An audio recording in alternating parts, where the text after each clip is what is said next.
बिस्मिल्लाहिर्रहमानिर्रहीम, अस्सलामुअलैकुम, good morning, welcome to सुबह सवेरे पाकिस्तान। मैं हूं हमजा तारक और मैं हूं आपके साथ सैयदा इकरा बुखारी। उम्मीद करते हैं आप सब खैरियत से होंगे। और कुछ दिन पहले हम आपसे डिस्कस कर रहे थे और हम अपने जो गेस्ट थे उनसे भी हमने बातचीत की थी, क्योंकि क्वेश्चन काफ़ी ज़्यादा था कि डिफरेंट जो वैक्सीन है उनको हम मिला के भी इस्तेमाल कर सकते हैं और वो काफ़ी इफेक्टिव भी हैं, लेकिन अब ऐसा नहीं है। ये अब हमें थोड़ी सी क्लैरिफिकेशन मिल गई ना इसकी, हमें पता लग गया। हम पूछना चाह रहे थे कि जैसे बात हो रही थी कि पहली डोज जो है वो फाइजर की लगवा ली जाए तो दूसरी एस्ट्राजेनेका की अगर लगाई जाए तो बहुत बेहतरीन नताइज मिल रहे हैं। यही मॉडर्ना के साथ मामला था, तो इस तरह से कहा जा रहा था। हाँ, कुव्वत मुदाफ़ियत जो है वो बेहतर हो जाएगी अगर आप दोनों डोजेज एक ही वैक्सीन की लगवा रहे होते हैं, एक ही कंपनी की वैक्सीन की लगवा रहे होते हैं। लेकिन ट्विस्ट है इसमें, ट्विस्ट नहीं है लेकिन ये अच्छी बात है कि क्लियर कर दिया गया WHO की जानिब से। वही सामने आए, वो इदारा सामने आया, उनके चीफ साइंटिस्ट सामने आई, उन्होंने कहा कि जी कि ये बिल्कुल दुरुस्त नहीं है। बिल्कुल, उन्होंने कहा कि ये ठीक नहीं है और ये जो है उन्होंने कहा कि मुज़र सेहत है। हाँ, ये बात उन्होंने कही है कि ये इस तरह से नहीं हो सकता। उन्होंने कहा क्योंकि ये जो किया गई थी, पहले बात की गई थी, ये कम डेटा जो लिया गया था उसके ऊपर किया गया था, एक्सपेरिमेंट जो है किए थे, तो ये इतने जो है उन्होंने कहा ये अच्छे नहीं इसके रिजल्ट्स आए हैं। क्योंकि अब जो है थोड़ी सी क्योंकि चेंजिंग्स आती जा रही हैं, एक्सपेरिमेंट्स हो रहे हैं, पता लगा है कि ये जो चीज़ है वो मुज़र सेहत है, अच्छी नहीं है, तो इसको मिक्स करके नहीं यूज़ किया जा बिल्कुल ऐसी उन्होंने कहा कि जी ये वैक्सीन की जो आमेजिश है, डॉक्टर सोमिया स्वामीनाथन है जो कि चीफ साइंटिस्ट हैं WHO की, उन्होंने ये कह दिया है कि कम डेटा है, उसकी बुनियाद पर ये फैसला नहीं किया जा सकता। और कुछ ममालिक ऐसे हैं जिन्होंने ये बात की और अब वो ये कर रहे हैं कि दो वैक्सीन मुख्तलिफ जो कंपनीज की हैं वो लगा रहे हैं डोजेज, पहली फाइजर की लगा दी तो दूसरी एस्ट्राजेनेका की। ये बिल्कुल भी रिकमेंडेड नहीं है। और साथ उन्होंने कहा कि इंतशार फैल सकता है, इंतशार ऐसे फैल सकता है कि अवाम खुद ये फैसला करना शुरू कर देंगे कि जी कि अच्छा मुझे पहली डोज ये लगी है तो दूसरी में ये लगवाऊंगा, तीसरी ये लगवाऊंगा, चौथी ये लगवाऊंगा, जो कि बिल्कुल भी ठीक नहीं है और ये इजाजत नहीं दी जा सकती। तो बेहतर होगा कि जो पहली डोज लगी है वही दूसरी डोज लगवाई जाए, खुद से फैसला नहीं करना है। और हम ये क्वेश्चन कर रहे थे सब लोग, सोशल मीडिया पर भी ये बात हो रही थी, ये ट्रेंडिंग भी था कि पाकिस्तान ये इजाजत क्यों नहीं दे रहा कि दो मुख्तलिफ वैक्सीन लगवा दी जाएं। क्यों? क्योंकि गाइडलाइंस नहीं है WHO की। पाकिस्तान आपको रियासत या हुकूमत आपको कैसे कह सकती है जो गाइडलाइंस ही ना हो WHO की। तो WHO ने क्लियर कर दिया अब आपने खुद से कोई फैसला नहीं करना और आप कर ही नहीं सकते हैं। ये फैसला WHO को करने दें, जो गाइडलाइंस आ रही होंगी हम उसको फॉलो कर रहे होंगे। और सेहत का मामला है, इंसानी सेहत का मामला, इंसानी ज़िंदगी का मामला है, ऐसे खुद से कुछ भी नहीं किया जा सकता, जबकि सारी चीज़ें जो हैं वो एक्सपेरिमेंट्स की बुनियाद पे होती आ रही हैं, ट्रायल्स जो हैं वो हो रहे हैं। नया वायरस है, नए इलाज की हम बात कर रहे हैं, नई वैक्सीन्स हैं, तो हम खुद से ये फैसला नहीं कर सकते हैं या फिर कोई भी सोशल मीडिया पोस्ट देखकर ये फैसला नहीं कर सकते। तो अगर आप लोगों के दिमाग में ये सवाल था, क्योंकि हमारे दिमाग में तो ये सवाल था, तो वो WHO ने अब बिल्कुल क्लियर कर दिया। जो पहली वैक्सीन लगी है साइनोफार्म लगवाई है तो साइनोफार्म ही दूसरी लगेगी, साइनोवैक लगवाई है तो साइनोवैक ही दूसरी लगेगी, कैंसिनो आपने लगवाई है तो कैंसिनो ही दूसरी लगेगी। हमजा, जिस तरह से हम देखते हैं कि बहुत सारे जब एक्सपेरिमेंट्स किया मुल्कों ने ये शुरू, तो हम लोग भी कहते हैं कि पाकिस्तान में भी ऐसी चीज़ें होनी चाहिए, लेकिन अब जब गाइडलाइंस आ गई और WHO ने साफ की क्लियर जो है वो बता दिए हैं कि जी इस तरह नहीं कर सकते, ये मुज़र सेहत चीज़ है। और ये जो रुझान जो देखा जाए दीगर ममालिक में भी, मेरा ख्याल है वो भी इस चीज़ को रोक देंगे। हाँ, वो भी रिवर्स होना चाहिए क्योंकि WHO ने कहा। खैर, हम कोरोना की चौथी लहर की बात करेंगे। अवाम एहतियात का दामन हाथ से ना छोड़ें। अब तो वज़ीर आज़म के मुआविन ख़ुसूसी बराए सेहत डॉक्टर फैसल सुल्तान ने भी मुल्क में कोरोना की चौथी लहर की तहर की तस्दीक बिल्कुल ऐसे ही हमजा, अपने वीडियो पैगाम में डॉक्टर फैसल सुल्तान ने बताया कि इस वक्त मुल्क को कोरोना की चौथी लहर का सामना है, जिसके बायस केसेस में इजाफा हो रहा है और अवाम से अपील कर रहे हैं वो कि SOPs पर सख्ती से अमल दरामद करें, एहतियात का दामन बिल्कुल भी आपने हाथ से नहीं छोड़ा। अच्छा, उन्होंने साथ ये भी कहा है कि SOPs पर अमल दरामद के लिए फौज से मदद ली जा सकती है। अब आप खुद सोचें कि अगर मतलब सिचुएशन कितनी सीरियस है और हम कितने जो है नॉन सीरियस लोग हैं कि फौज की मदद दी जा रही है, किस लिए कि SOPs पर अमल दरामद ली जा सकती है। पहले भी हमने ये देखा था। देखें, अब ऐसा तो नहीं होना चाहिए। हम खुद इतने समझदार हैं, हम एक अरसे से देख रहे हैं कि कोरोना वायरस जो है उसकी लपेट में पूरी दुनिया, 3 लहरें जो आई वो हम देख चुके हैं, चौथी लहर अब है, तो खुद से हमें एहतियात करनी चाहिए। हुकूमत को तो अब सख्त फैसले करने ही नहीं चाहिए, जरूरत नहीं पड़नी चाहिए। करने तो उनको पड़ते हैं, जरूरत इसलिए नहीं पड़नी चाहिए, में आ जाना चाहिए। हमारी प्रैक्टिस होनी चाहिए। इकरा, बिल्कुल ऐसी है। लेकिन हम देखते हैं कि ऐसी प्रैक्टिस जो है ना नहीं है, बिल्कुल भी नहीं है। और उन्होंने डॉक्टर फैसल सुल्तान ने कहा है कि मुल्क में वैक्सीन की वाफर मिकदार मौजूद है, वैक्सीन लगवाकर आप सयाहत पर भी जा सकते हैं। यानी कि देखें उन्होंने नरमी थोड़ी सी की है, नरमी क्या है, बड़ा सीधा सा रूल है, वैक्सीन लगवाएं ताकि आप भी महफूज रहें, दूसरे भी महफूज बिल्कुल, और आप इजीली मूव भी कर सकते हैं, फ्रीली मूव कर सकते हैं। उधर कराची की अगर बात करें तो कोरोना के केसेस में तेजी से इजाफा देखा जा रहा है और शहर कायद में कोरोना के मुस्बत केसेस की जो शरह है वो 14% से तजावुज़ करती है। सूरत हाल जो है खासी ख़राब है, और जबकि सिंध भर में मजमूई तौर पर वायरस के मुस्बत आने की शरह 6.44% है। अच्छी खबर यह है कि अमरीकी इदारा जो सेंटर फॉर डिजीज़ कंट्रोल है और फूड एंड ड्रग एडमिनिस्ट्रेशन है, उनका कहना है कि जिन अफराद को कोरोना वैक्सीन की 2 डोजेज़ लग चुकी हैं, यानी कि वो पार्शली वैक्सीनेटेड नहीं है बल्कि मुकम्मल जो है वैक्सीनेट हो चुके हैं, वो कोरोना की तमाम किस्मों बशमूल डेल्टा वेरिएंट से भी मुकम्मल तौर पर महफूज है। खबर है क्योंकि काफ़ी ज़्यादा ये बातें चीज़ें आई थी कि जो डेल्टा वेरिएंट है उससे ये लोग अभी इतनी इनमें नहीं है, मौसर नहीं है, लेकिन अब जो है अच्छी खबर ये है कि उससे भी आप महफूज रह सकते हैं। हाँ जी, बात कर लेते हैं पार्लिमानी सेक्रेटरी बराए हेल्थ सिंध कासिम सुमरो साहब हमारे साथ मौजूद हैं। कासिम सुमरो साहब, अस्सलाम वालेकुम, good morning sir. Sir, Sindh की सूरत हाल थोड़ी सी बताइएगा, ख़ास तौर पर जब हम सिंध की बात कर रहे हैं तो कराची में कहा जा रहा है कि कोरोना केसेस की जो मुस्बत शरह है वो 14% से बढ़ गई है। इस वक्त सिचुएशन क्या है, कितना प्रेशर है हेल्थ सिस्टम पर? बिस्मिल्लाहिर्रहमानिर्रहीम, बहुत शुक्रिया। Good morning to your viewers.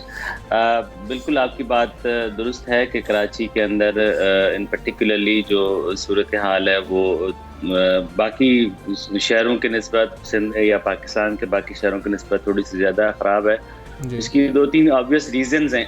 Number 1 कि आपको पता है कि Karachi is thickly populated in a way, slum भी हमारे थिकली पॉपुलेटेड हैं, और फिर हमारे पास कराची में ज़्यादा वर्टिकल रेजिडेंसेज हैं। तो वो एक ऐसी पॉइंट है जहाँ पर अगर खुदा ना खास अब फिर ये जो अभी हमारे पास जिस किस्म की म्यूटेट जो वायरस के जितने अकसाम हैं वो ज़्यादातर यहाँ पर जो पाए गए हैं, साउथ अफ्रीकन हो या यूके वेरिएंट हो, और उसके बाद अब जो ज़्यादा ख़तरा हमें इंडियन वेरिएंट या डेल्टा वेरिएंट का जिससे लग रहा है, तो उसकी इन्फेक्टिविटी रेट ज़्यादा है। अब मिसाल ले लें, कल एक हमारे पास लियारी में इस तरह का केस आया कि उसकी एक फैमिली के 5 अफराद जो हैं वो हॉस्पिटलाइज हुए हैं बिकॉज ऑफ डेल्टा वेरिएंट। तो इसका मतलब, अच्छा वो सारे अनवैक्सीनेटेड थे, ये भी एक रीज़न था। एग्जैक्टली।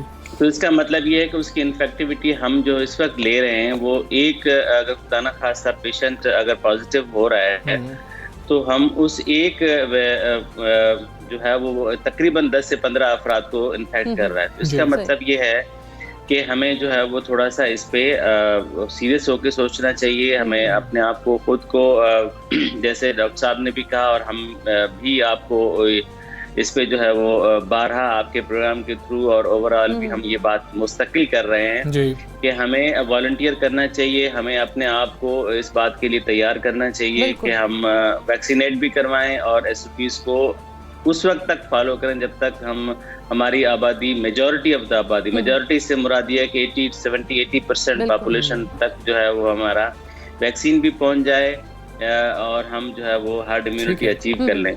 तो उस वक्त तक हम जितनी, अच्छा फिर दूसरी जो मैं आपके थ्रू ये बताना चाहता हूँ कि हमारे लोगों में ये एक टेंडेंसी आना शुरू हो गई है कि जी अब वैक्सीन हमने आधे लोगों ने लगा लिया तो खैर है, हमने अगर वैक्सीन लगाने के बाद मास्क उतार लिया या डिस्टेंसिंग छोड़ दी तो उससे हम महफूज हैं, लेकिन ऐसा नहीं है क्योंकि जो हमारी बहुत सारी ऐसी पॉपुलेशन है जो अभी वैक्सीनेट जिन्होंने नहीं करवाया या खुद को इस बात के लिए तैयार नहीं कर रहे या वो अभी तक उस हॉक्स जो एटीट्यूड है उसके साथ अभी तक जी रहे हैं।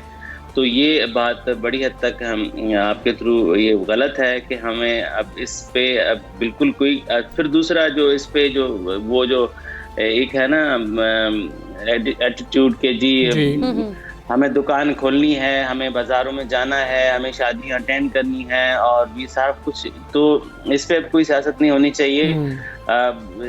ये एक प्योर हेल्थ का इशू है। खुदा ना खास्ता अगर हमारे पास वो सूरत हाल होगी जो हमारे पड़ोसी मुल्क में थी तो अल्लाह रहम करे, हम किसी डिजास्टर की तरफ नहीं जाना चाहते और इसलिए हमारा हॉस्पिटल जितना मैकेनिज्म है इस वक्त आप यकीन करें हम आज भी जो है ना वो 60-70% पॉपुलेशन में है हमारी hospitalization in terms of Covid.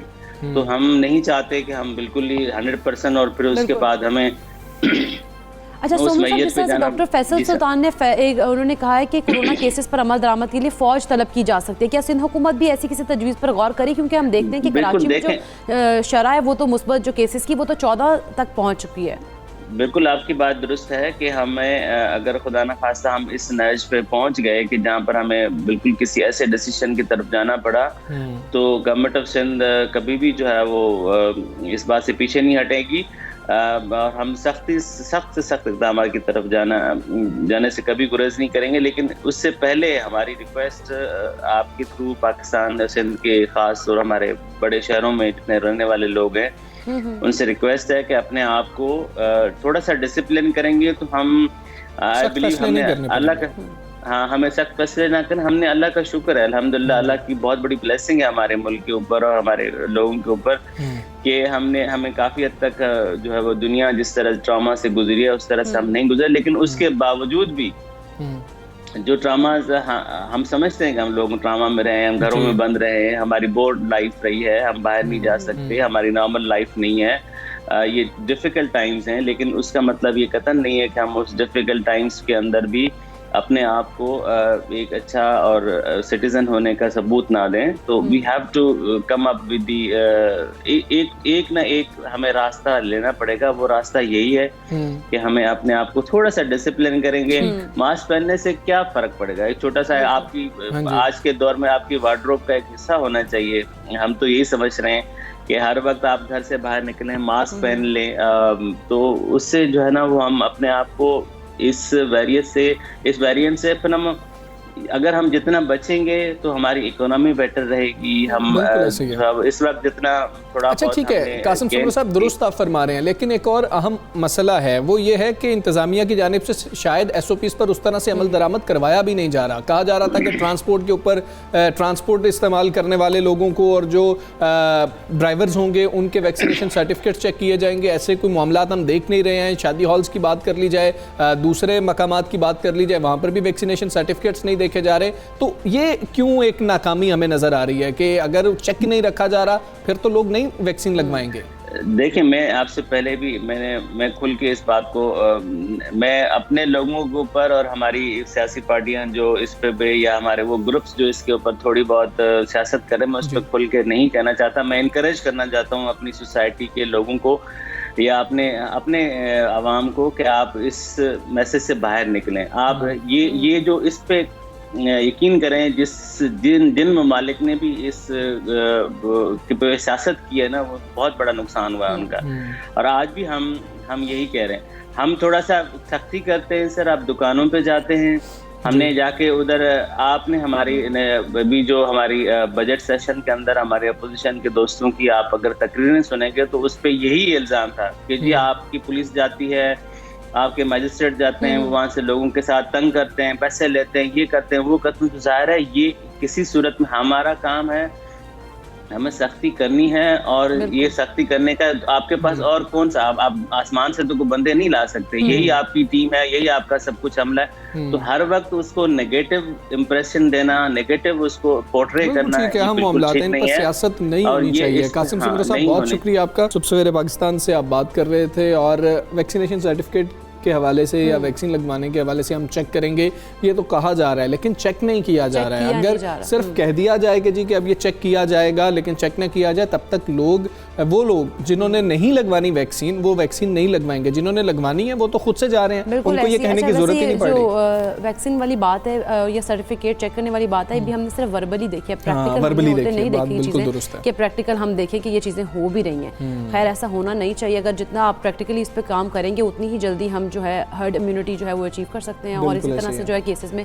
कमी भी हो सकती है। ऐसे ही है। आगे बढ़ेंगे, बात करेंगे वज़ीर आज़म की हिदायत पर वफाकी वज़रा से इजाफी सिक्योरिटी वापस लेने का अमल अब शुरू हो गया और ज़राए बता रहे हैं कि काबीना डिवीज़न और इस्लामाबाद पुलिस ने कई वफाकी वज़रा से इजाफी सिक्योरिटी वापस ले भी ली है। अच्छा, जो चीज़ें कही गई थी अब वो हमें होती दिखाई भी दे रही हैं। वफाकी वज़रा की सिक्योरिटी पर मामूर 5 एहलकारों में से 3 को वापस बुला लिया गया, जबकि ज़राए बताते हैं कि चेयरमैन सेनेट को दी गई जो नफरी थी वो बरकरार रहेगी, जबकि स्पीकर और डिप्टी स्पीकर को दी गई इजाफी नफरी में भी कमी की गई है। अच्छा, खैबर पख्तूनख्वा हुकूमत ने भी 29 सियासी रहनुमाओं और आम शख्सियात से पुलिस सिक्योरिटी वापस ले ली है और एलामिया के मुताबिक खैबर पख्तूनख्वा पुलिस ने एलीट फोर्स के 58 एहलकारों को हेडक्वार्टर्स तलब कर लिया और ANP के साबिक वज़ीर आला अमीर हैदर होती, ANP खैबर पख्तूनख्वा के सदर अहमद वली खान और मियां इफ्तिखार हुसैन की सिक्योरिटी भी ख़त्म कर दी गई है। हमजा सरबरा कौमी वतन पार्टी जो है आफ्ताब अहमद खान शेरपा और नून लीग के अमीर मकाम की सिक्योरिटी भी ख़त्म कर दी गई, जबकि तहरीक इंसाफ के MNA अनवर ताज और सेनेटर अयूब आफरीदी के सिक्योरिटी एहलकारों को भी हेडक्वार्टर तलब कर ली गई। जबकि अवामी नेशनल पार्टी के जो सरबरा हैं असफंदयार वली खान, उन्होंने खबरदार किया है, उन्होंने कहा कि अगर किसी रहनुमा को नुकसान पहुंचता है तो मुकदमा जो है वो वज़ीर आला और IG के खिलाफ हम दर्ज कराएंगे। अब ये एक सूरत हाल चल रही है, हालांकि हुकूमत की जानिब से जो फैसला किया गया है वो तमाम लोगों के लिए किया गया, तमाम पार्टीज़ के लिए किया गया है। वो अपने वज़रा से भी सिक्योरिटी वापस ले रहे हैं। ये फैसला क्यों किया गया, इसकी वजह क्या है, और जब कहा जा रहा है दूसरों की जानिब से कि ऐसा नहीं होना चाहिए था, हालात इतने ठीक नहीं समझ रहे वो, तो फिर ये क्यों किया गया, जानने की कोशिश करेंगे। वज़ीर मेहनत और सकाफ़त खैबर पख्तूनख्वा शौकत यूसुफ़ज़ई साहब हमारे साथ मौजूद हैं। शौकत यूसुफ़ज़ई साहब, अस्सलाम वालेकुम, गुड मॉर्निंग सर। जब आलमी हालात की हम बात कर रहे हैं, उसके पेश नज़र पाकिस्तान में सिक्योरिटी हालात के हवाले से खदशात का इजहार किया जा रहा है, ऐसे वक्त में आम अफराद की सिक्योरिटी वापस लेना क्या मुनासिब है? जो कुछ लोगों ने सिक्योरिटी ऐसे ली हुई कि एक्स्ट्रा पुलिस वाले लिए हुए हैं, एक्स्ट्रा, तो जाहिर है इस मुल्क की सिक्योरिटी जो है वो सबसे ज़्यादा इम्पॉर्टेंट है। आम लोगों की सिक्योरिटी भी बड़ी इम्पॉर्टेंट है। पुलिस के अंदर जो स्ट्रेंथ है पुलिस की, अगर हम सिर्फ सारे के सारे VIPs को हवाले कर देंगे तो आम लोग क्या करेंगे। तो उसके लिए एक प्लानिंग हुई है, बाकायदा देखा गया है कि किसको कितनी सिक्योरिटी की ज़रूरत है उतनी उनको फराम की जाएगी। ऐसा नहीं कि सबसे सिक्योरिटी ली जा रही है, ये बिल्कुल गलत बात है। और चूँकि पुलिस जो है वो रिस्पॉन्सिबल है इस वक्त अमन अमान की सिचुएशन को डील करने के लिए।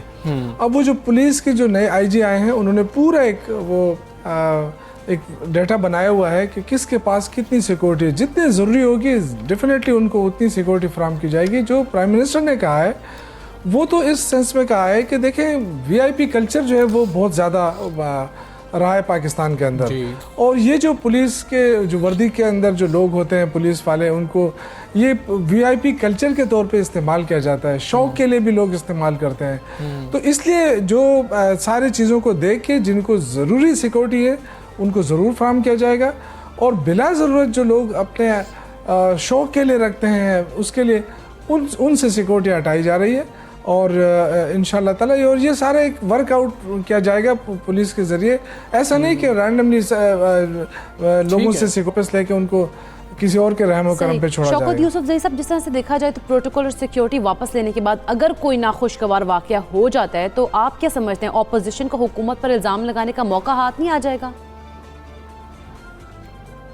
देखिए, अल्लाह ना करे कि कोई ऐसा वाक़या हो जाए, और जब सिक्योरिटी के साथ भी बड़े बड़े वाक़यात हुए हैं। अब ये तो देखें आप, पाकिस्तान में बदकिस्मती से 15-20 साल तक दहशतगर्दी रही है और काफ़ी अरसे से सिचुएशन बेहतर हुई है, अमन अमान की सूरत हाल बेहतर हुई है। हम एक्सपेक्ट करते हैं कि जो हमारी पुलिस ने कुर्बानियाँ दी हैं, जो हमारी फोर्सेस ने कुर्बानियाँ दी हैं, फ़ौज ने दी हैं, उसकी वजह से काफ़ी अमन अमान की सूरत हाल बेहतर हुई है। लेकिन देखें, ये बाकायदा ये पुलिस डिपार्टमेंट उसको देख रही है, और उसको कभी भी हम नहीं चाहेंगे कि किसी की ज़िंदगी को कोई ख़तरा लाक हो जाए।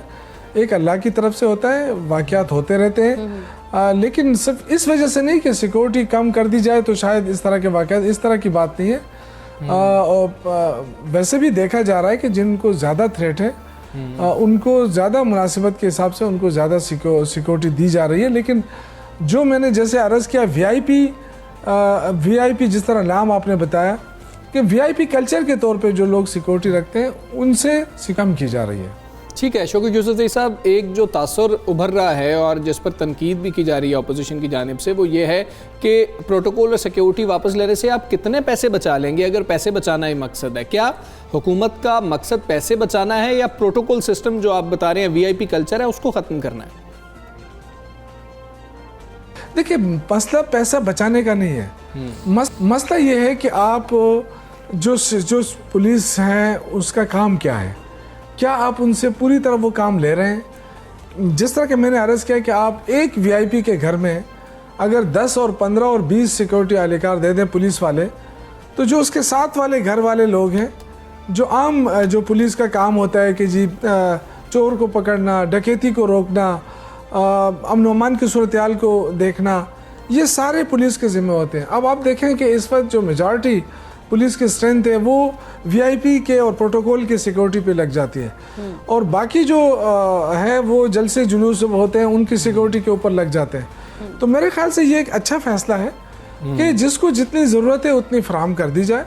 अच्छा। और जो लोग प्रोटोकॉल के लिए इस्तेमाल कर रहे हैं, जो लोग वीआईपी कल्चर को प्रमोट करने के लिए इस्तेमाल कर रहे हैं, उनसे सिक्योरिटी कम की जा रही है। ये बिल्कुल गलत बात है कि जी जिनकी लाइफ को थ्रेट है उनसे सिक्योरिटी ली जा रही है, ऐसी कोई बात नहीं है। उनकी निगरानी, उनकी हिफाजत करना गवर्नमेंट की जिम्मेदारी। इंशाअल्लाह ताला हम अपनी जिम्मेदारियों से आगाह हैं। सही, बहुत शुक्रिया शौकत यूसुफजई साहब, आपने सुबह सवेरे पाकिस्तान से बातचीत की, हमें अपना वक्त दिया। इसी हवाले से हम बात कर लेते हैं तर्जुमान अवामी नेशनल पार्टी जाहिद खान साहब हमारे साथ मौजूद हैं। अस्सलाम वालेकुम, गुड मॉर्निंग। जाहिद खान साहब, हुकूमत तो अपने वज़रा की सिक्योरिटी भी वापस ले रही है, फिर आपको सिक्योरिटी वापस लेने पर क्या एतराज़ात हैं? मुझे ये बता दें कि पीटीआई की किस वजीर पे या किस कारकुन पे अटैक हुआ है। पूरा हिस्ट्री आप देखें कि अगर इमरान खान उसामा बिन लादेन को शहीद कहते हैं, हकीमुल्लाह मसूद को शहीद कहते हैं, अगर बैतुल्लाह मसूद को शहीद कहते हैं तो उनसे मिले हुए हैं। आप हमारी भी आप तारीख देखें कि 2009 में जब हम आए तो 2013 के इलेक्शन में हम अपने शहीदों की जनाजे उठा रहे थे और ये जलसे करते रहे बड़े बड़े। अभी ये जो शौकत यूसुफजई कह रहा है, इससे प्रोटोकॉल तो इनका होता है, हमारे पास तो कोई प्रोटोकॉल नहीं होता है। प्रोटोकॉल तो ये गलत बात करते हैं, क्योंकि इस वक्त जो थ्रेट है, आपको पता है कि हम लोग हैं कि सही बात करते हैं, क्योंकि अफगानिस्तान के हवाले से इस वक्त जो हमारा स्टांस है वो सही है। हम सच बोल रहे हैं, हम कहते हैं कि उधर आग लगा रहे हो, ये आग तबाही का सबब बनेगा, हमेशा के लिए बना हुआ है। और जब हम हकीकत बताते हैं तो हम पे अटैक्स होते हैं। हमारे कायद पे आपको पता था कि सुसाइड अटैक हुआ था। मुझे इमरान खान पे एक पटाखा भी बता दे। ये अल्लाह सबको महफूज रखे जाहिद खान साहब। हम सब पूरा पाकिस्तान जानता है कि जो कुर्बानियां एएनपी ने दी हैं वो किसी और जमात ने नहीं दी, और काश किसी को देनी भी ना पड़े। आप दुरुस्त कह रहे हैं, लेकिन सर एक सिक्योरिटी का मामला वो कह रहे हैं, दूसरा वो कह रहे हैं कि सिक्योरिटी जो है वो हमने दी हुई है, हमने प्रोटोकॉल वापस लिया है। क्या ऐसा ही है या ये बात गलत है कि सिक्योरिटी भी वापस ले ली गई है? देखिए जी, सिक्योरिटी क्या होती है और प्रोटोकॉल क्या होता है, ये मुझे ये समझा दे, इसकी तशरीह कर देना कि सिक्योरिटी अगर आपने प्रोटोकॉल क्यों दिया था? प्रोटोकॉल तो दिया नहीं है, आपने सिक्योरिटी दिए है। अगर सिक्योरिटी आपने वापस ले ली तो ये बता दो, ये झूठ बोल रहे सारे। आप मुझे बता रहे कि मेरे पास 3 सिपाही थे, वो 3 सिपाही वापस ले लिए, मेरे पास तो कोई प्रोटोकॉल नहीं है। अगर अमीर हैदर खान हुती के पास अपनी गाड़ी है, अगर उसके पास 5 या 6 सिक्योरिटी वाले हैं, तो या मैं इफ्तिखार का बेटा शहीद हुआ है इस मुल्क के लिए, इस कौम के लिए। आप मुझे बता दें, फिर संजार खान साहब के घर के ऊपर अटैक हुआ, तो ये मुझे बता दें, वो आप बात सही कह रहे हैं, हम तो किसी के लिए बुरा नहीं चाहते हैं, लेकिन आईएनपी के अलावा किसी और को थ्रेट आज तक हुआ है न हुआ है? देखिए, आफ्ताब शेरपाव पे भी अटैक्स हुए, मेरे मुकाम पे भी अटैक्स हुए, लेकिन ये मुझे बता दे कि इसकी किस बंदे पे हुए। ये हम नहीं कहते कि इन पे अल्लाह न करे कि हो, लेकिन ये कि ये जो लॉजिक ये कह रहे हैं कि जी हमने वो लिए प्रोटोकॉल लिया, प्रोटोकॉल तो इनके पास होते हैं। एक इमरान खान के आगे 20 और 30 गाड़ियां जा रही है, इसके जो महमूद खान है उसकी जा रही है, ये शौकत ठीक है। जाहिद खान साहब, अब हुकूमत वापस ले रही है आपसे सिक्योरिटी, तो आप लोग क्या करेंगे? खुद से कोई अरेंज करने की कोशिश करेंगे? क्योंकि अगर महफूज रहना है तो खुद तो कुछ करना पड़ेगा। आप लोगों ने क्या फैसला किया, या फिर अदालत से रुजू करेंगे? देखिए जी, हम ना अदालत से रुजू करेंगे, ना हम अपने अरेंज कर सकते हैं, क्योंकि हमारे पास इतना वसाइल नहीं है कि हम अरेंज कर सके। हम सिर्फ ये कहते हैं कि कल अगर हमारे किसी कारकुन को या लीडर को कुछ हुआ तो इमरान नियाजी के खिलाफ, वज़ीर आला खैबर पख्तूनख्वा के खिलाफ और अजी खैबर पख्तूनख्वा के खिलाफ एफआईआर दर्ज करेंगे, क्योंकि हमने बहुत सफर किया। हमेशा के रियासत की जिम्मेवारी होती है कि आवाम को माल और जान की तहफ़्फ़ुज़ दे, लेकिन अगर हम पे अटैक्स होते हैं, दूसरे दंदनादी करते हैं, दूसरों के लिए सब कुछ है, तो फिर हमारे पास अल्लाह ना करे जाहिद खान साहब के इस तरह की कोई सूरत हाल पैदा हो। बहुत शुक्रिया आपका। पाकिस्तान से आप बात कर रहे थे, और जो एएनपी का मौक़िफ़ है वो भी हमने आप तक पहुँचाया, जो गवर्नमेंट का मौक़िफ़ है वो भी हमने आप तक पहुँचाया। हम अभी ब्रेक लेंगे, ब्रेक के बाद वापस आएंगे। Stay with us.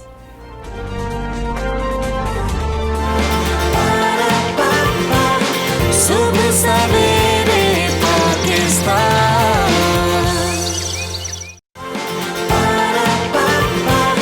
सुबह सवेरे पाकिस्तान।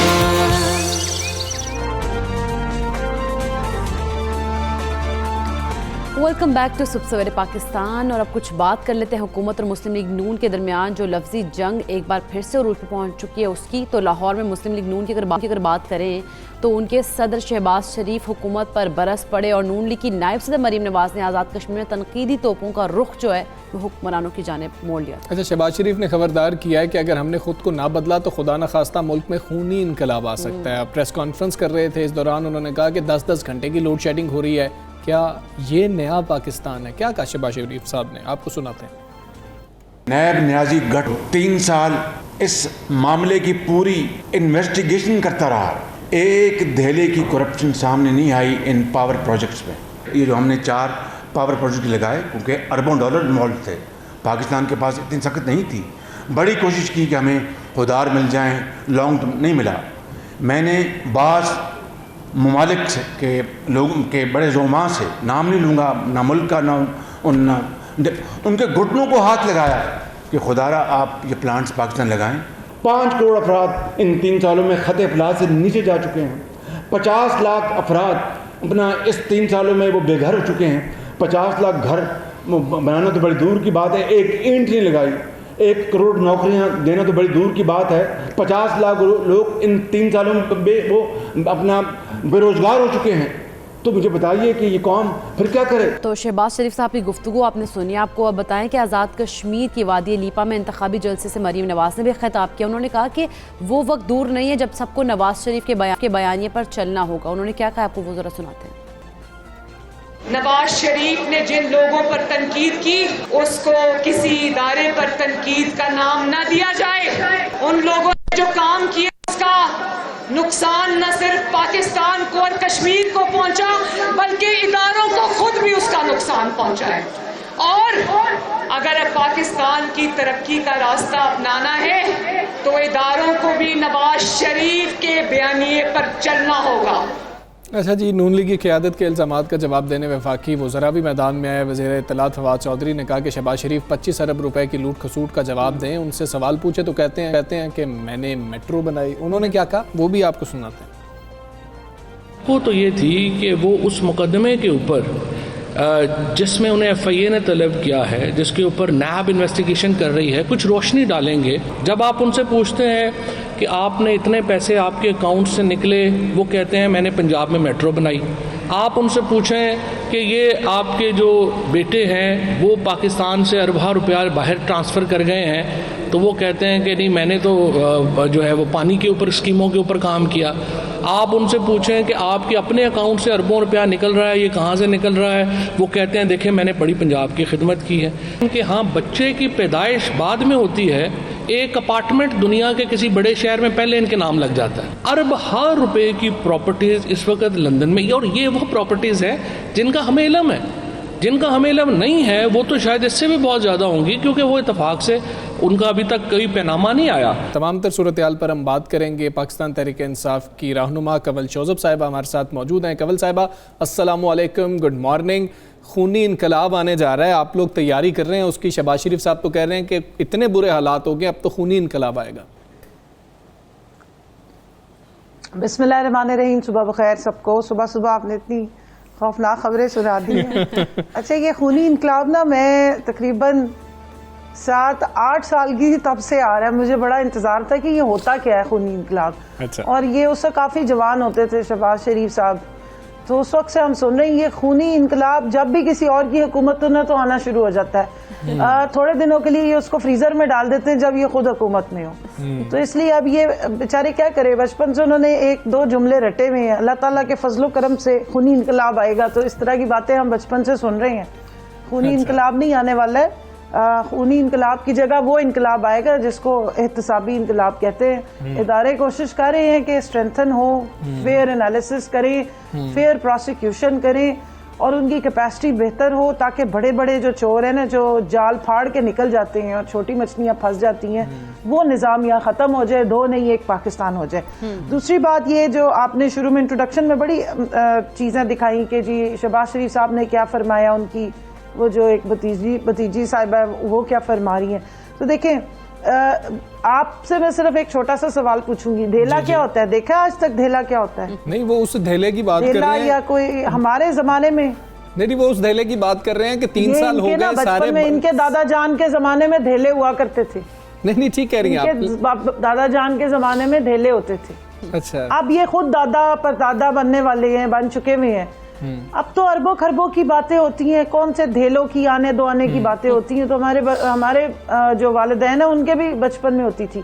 तो वैसे तो बेचारे सच कह रहे हैं कि एक धेला प्रूफ नहीं हुआ, क्योंकि धेला एग्जिस्ट ही नहीं करता।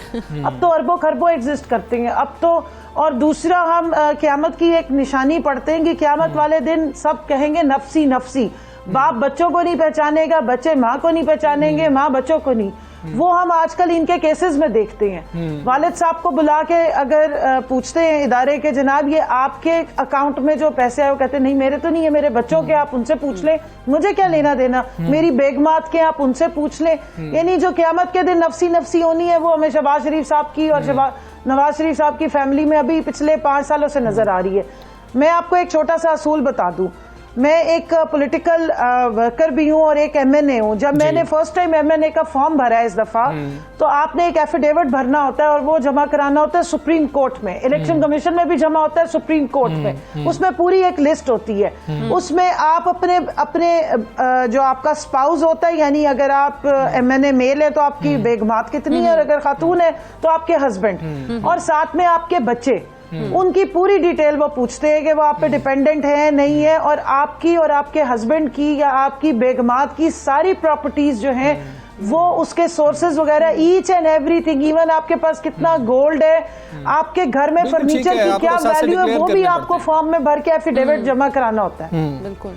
तो ये किस किस्म की बातचीत करके कैसे, और उसमें मैं आपको बता दूं, आपके अगर कोई डिपेंडेंट आप पे बहन भाई है तो आप बहन भाई का डिक्लेयर करते, वरना आपके बहन भाई जो है वो अलग इंडिपेंडेंट काउंट होते हैं ना फैमिली में, डिपेंडेंट काउंट नहीं होते। लेकिन कमल साहब यहाँ पर सवाल यही है ना, वो कह रहे हैं कि 3 साल से हम लोग कभी जेल जाते हैं, कभी बाहर आ जाते हैं। अगर हम जमानती जो उनके फैसले होते हैं, जब जमानत होती है वो देखें तो उसके अंदर भी कुछ ऐसा नहीं हो रहा होता। वो उस धेले की बात कर रहे होते हैं कि 3 साल में रिकवर क्या किया, साबित क्या किया, और उसके बाद रिकवर क्या किया। तो वो जब क्वेश्चन उठाते हैं तो 2 साल बाद आप नहीं देखती कि उनके इस बयानिए को तकरीयत मिलेगी? पहले तो मैं आपको उसका जवाब दे रही हूँ। मैं सिर्फ 1 मिनट अगर आप मुझे दीजिए। जी प्लीज। एक तो धेले वाली बात ही खत्म कर देना, वो तो उनके कोई बचपन के जमाने की उनके दिमाग में रह गई। अब तो अरबों खरबों की बात करें, और शरीफ फैमिली हो तो धेला कहते हुए शर्मिंदगी मजाक होता है ना, वो तो स्टार्ट ही खरबों से होते हैं। आप छोड़ देंगे सारी ये अरबों खरबों करोड़ों की बात भी मत करें, खरबों की, उससे भी आगे 100 खरब की, 2000 खरब, हजारों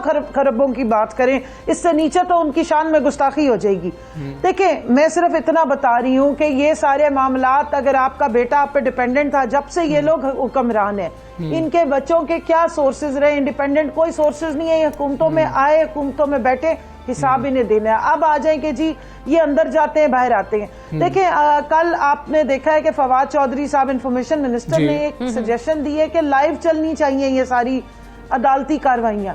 देखिए, इससे 2 फायदे हो सकते हैं। एक तो ये भी पता लगेगा कि अदालत क्या कहती है, और दूसरा ये कि ये जाके अदालतों में क्या कहते हैं, ये प्रोसिक्यूशन क्या करवाते हैं। इनसे अगर पूछा जाए कि जनाब आपके बेटे के अकाउंट में 25 अरब रुपया आ गया, 25 अरब रुपया, आपने एन वाले अरब देखे होंगे सऊदी अरब में जाके, अलिफ रे बे वाले में शर्तिया कह रही हूँ, आपने नहीं देखे होंगे, क्योंकि मैंने तो अब तक जिंदगी में 1 अरब रुपया इकट्ठा नहीं देखा। 25 अरब रुपया एक शख्स के अकाउंट में आ रहा है। वो कह रहा है जी चौकीदार का, ड्राइवर का, पापड़ वाले का, चीनी वाले का। वो कह रहे हैं मैं मसरूफ बहुत था, मुझे नहीं पता कहाँ से आ गया। मैं आज कह रही हूँ, अगर पाकिस्तान के रूल्स है ना, आपके अकाउंट में अगर 1 लाख रुपया 50,000 जो टैक्सेबल मनी से ऊपर अगर पड़ा हुआ है, तो वो पूछते हैं FIA का, FBR का, आपको नोटिस आ जाता है कि कैसे आया आपके अकाउंट। तो कवल साहिबा, क्या आप लोग अदालत में दरख्वास्त करेंगे कि ये तमाम चीजें दिखाई जाए, सारे जो उनके साथ हैं वो दिखाए जाए? आप लोग ये दरख्वास्त करेंगे अदालत में? प्रोसिक्यूशन क्या हो रही है नैब की जानिब से और इनकी जानिब से क्या बयान आ रहे हैं? मेरा ये ख्याल है कि सारे पाकिस्तान को ये दरख्वास्त करनी चाहिए, इसका ख्वाहिश का इजहार करना चाहिए, ताकि हमें पता लगे हमारा अदालती निजाम कैसे चल रहा है, हमारी प्रोसिक्यूशन क्या करती है, और ये जो इतने बड़े बड़े जिन पे इल्जामात हैं, जिन पे इतना कुछ निकल के आता है, ये वहां जवाब में क्या कहते हैं। फॉर इंस्टेंस राना सनाउल्लाह साहब का केस अगर आप देखें, आपको पता लगेगा कि वहां पर या तो उससे अगली डेट ले ली जाती है या एक लफ्ज नहीं कहा जाता।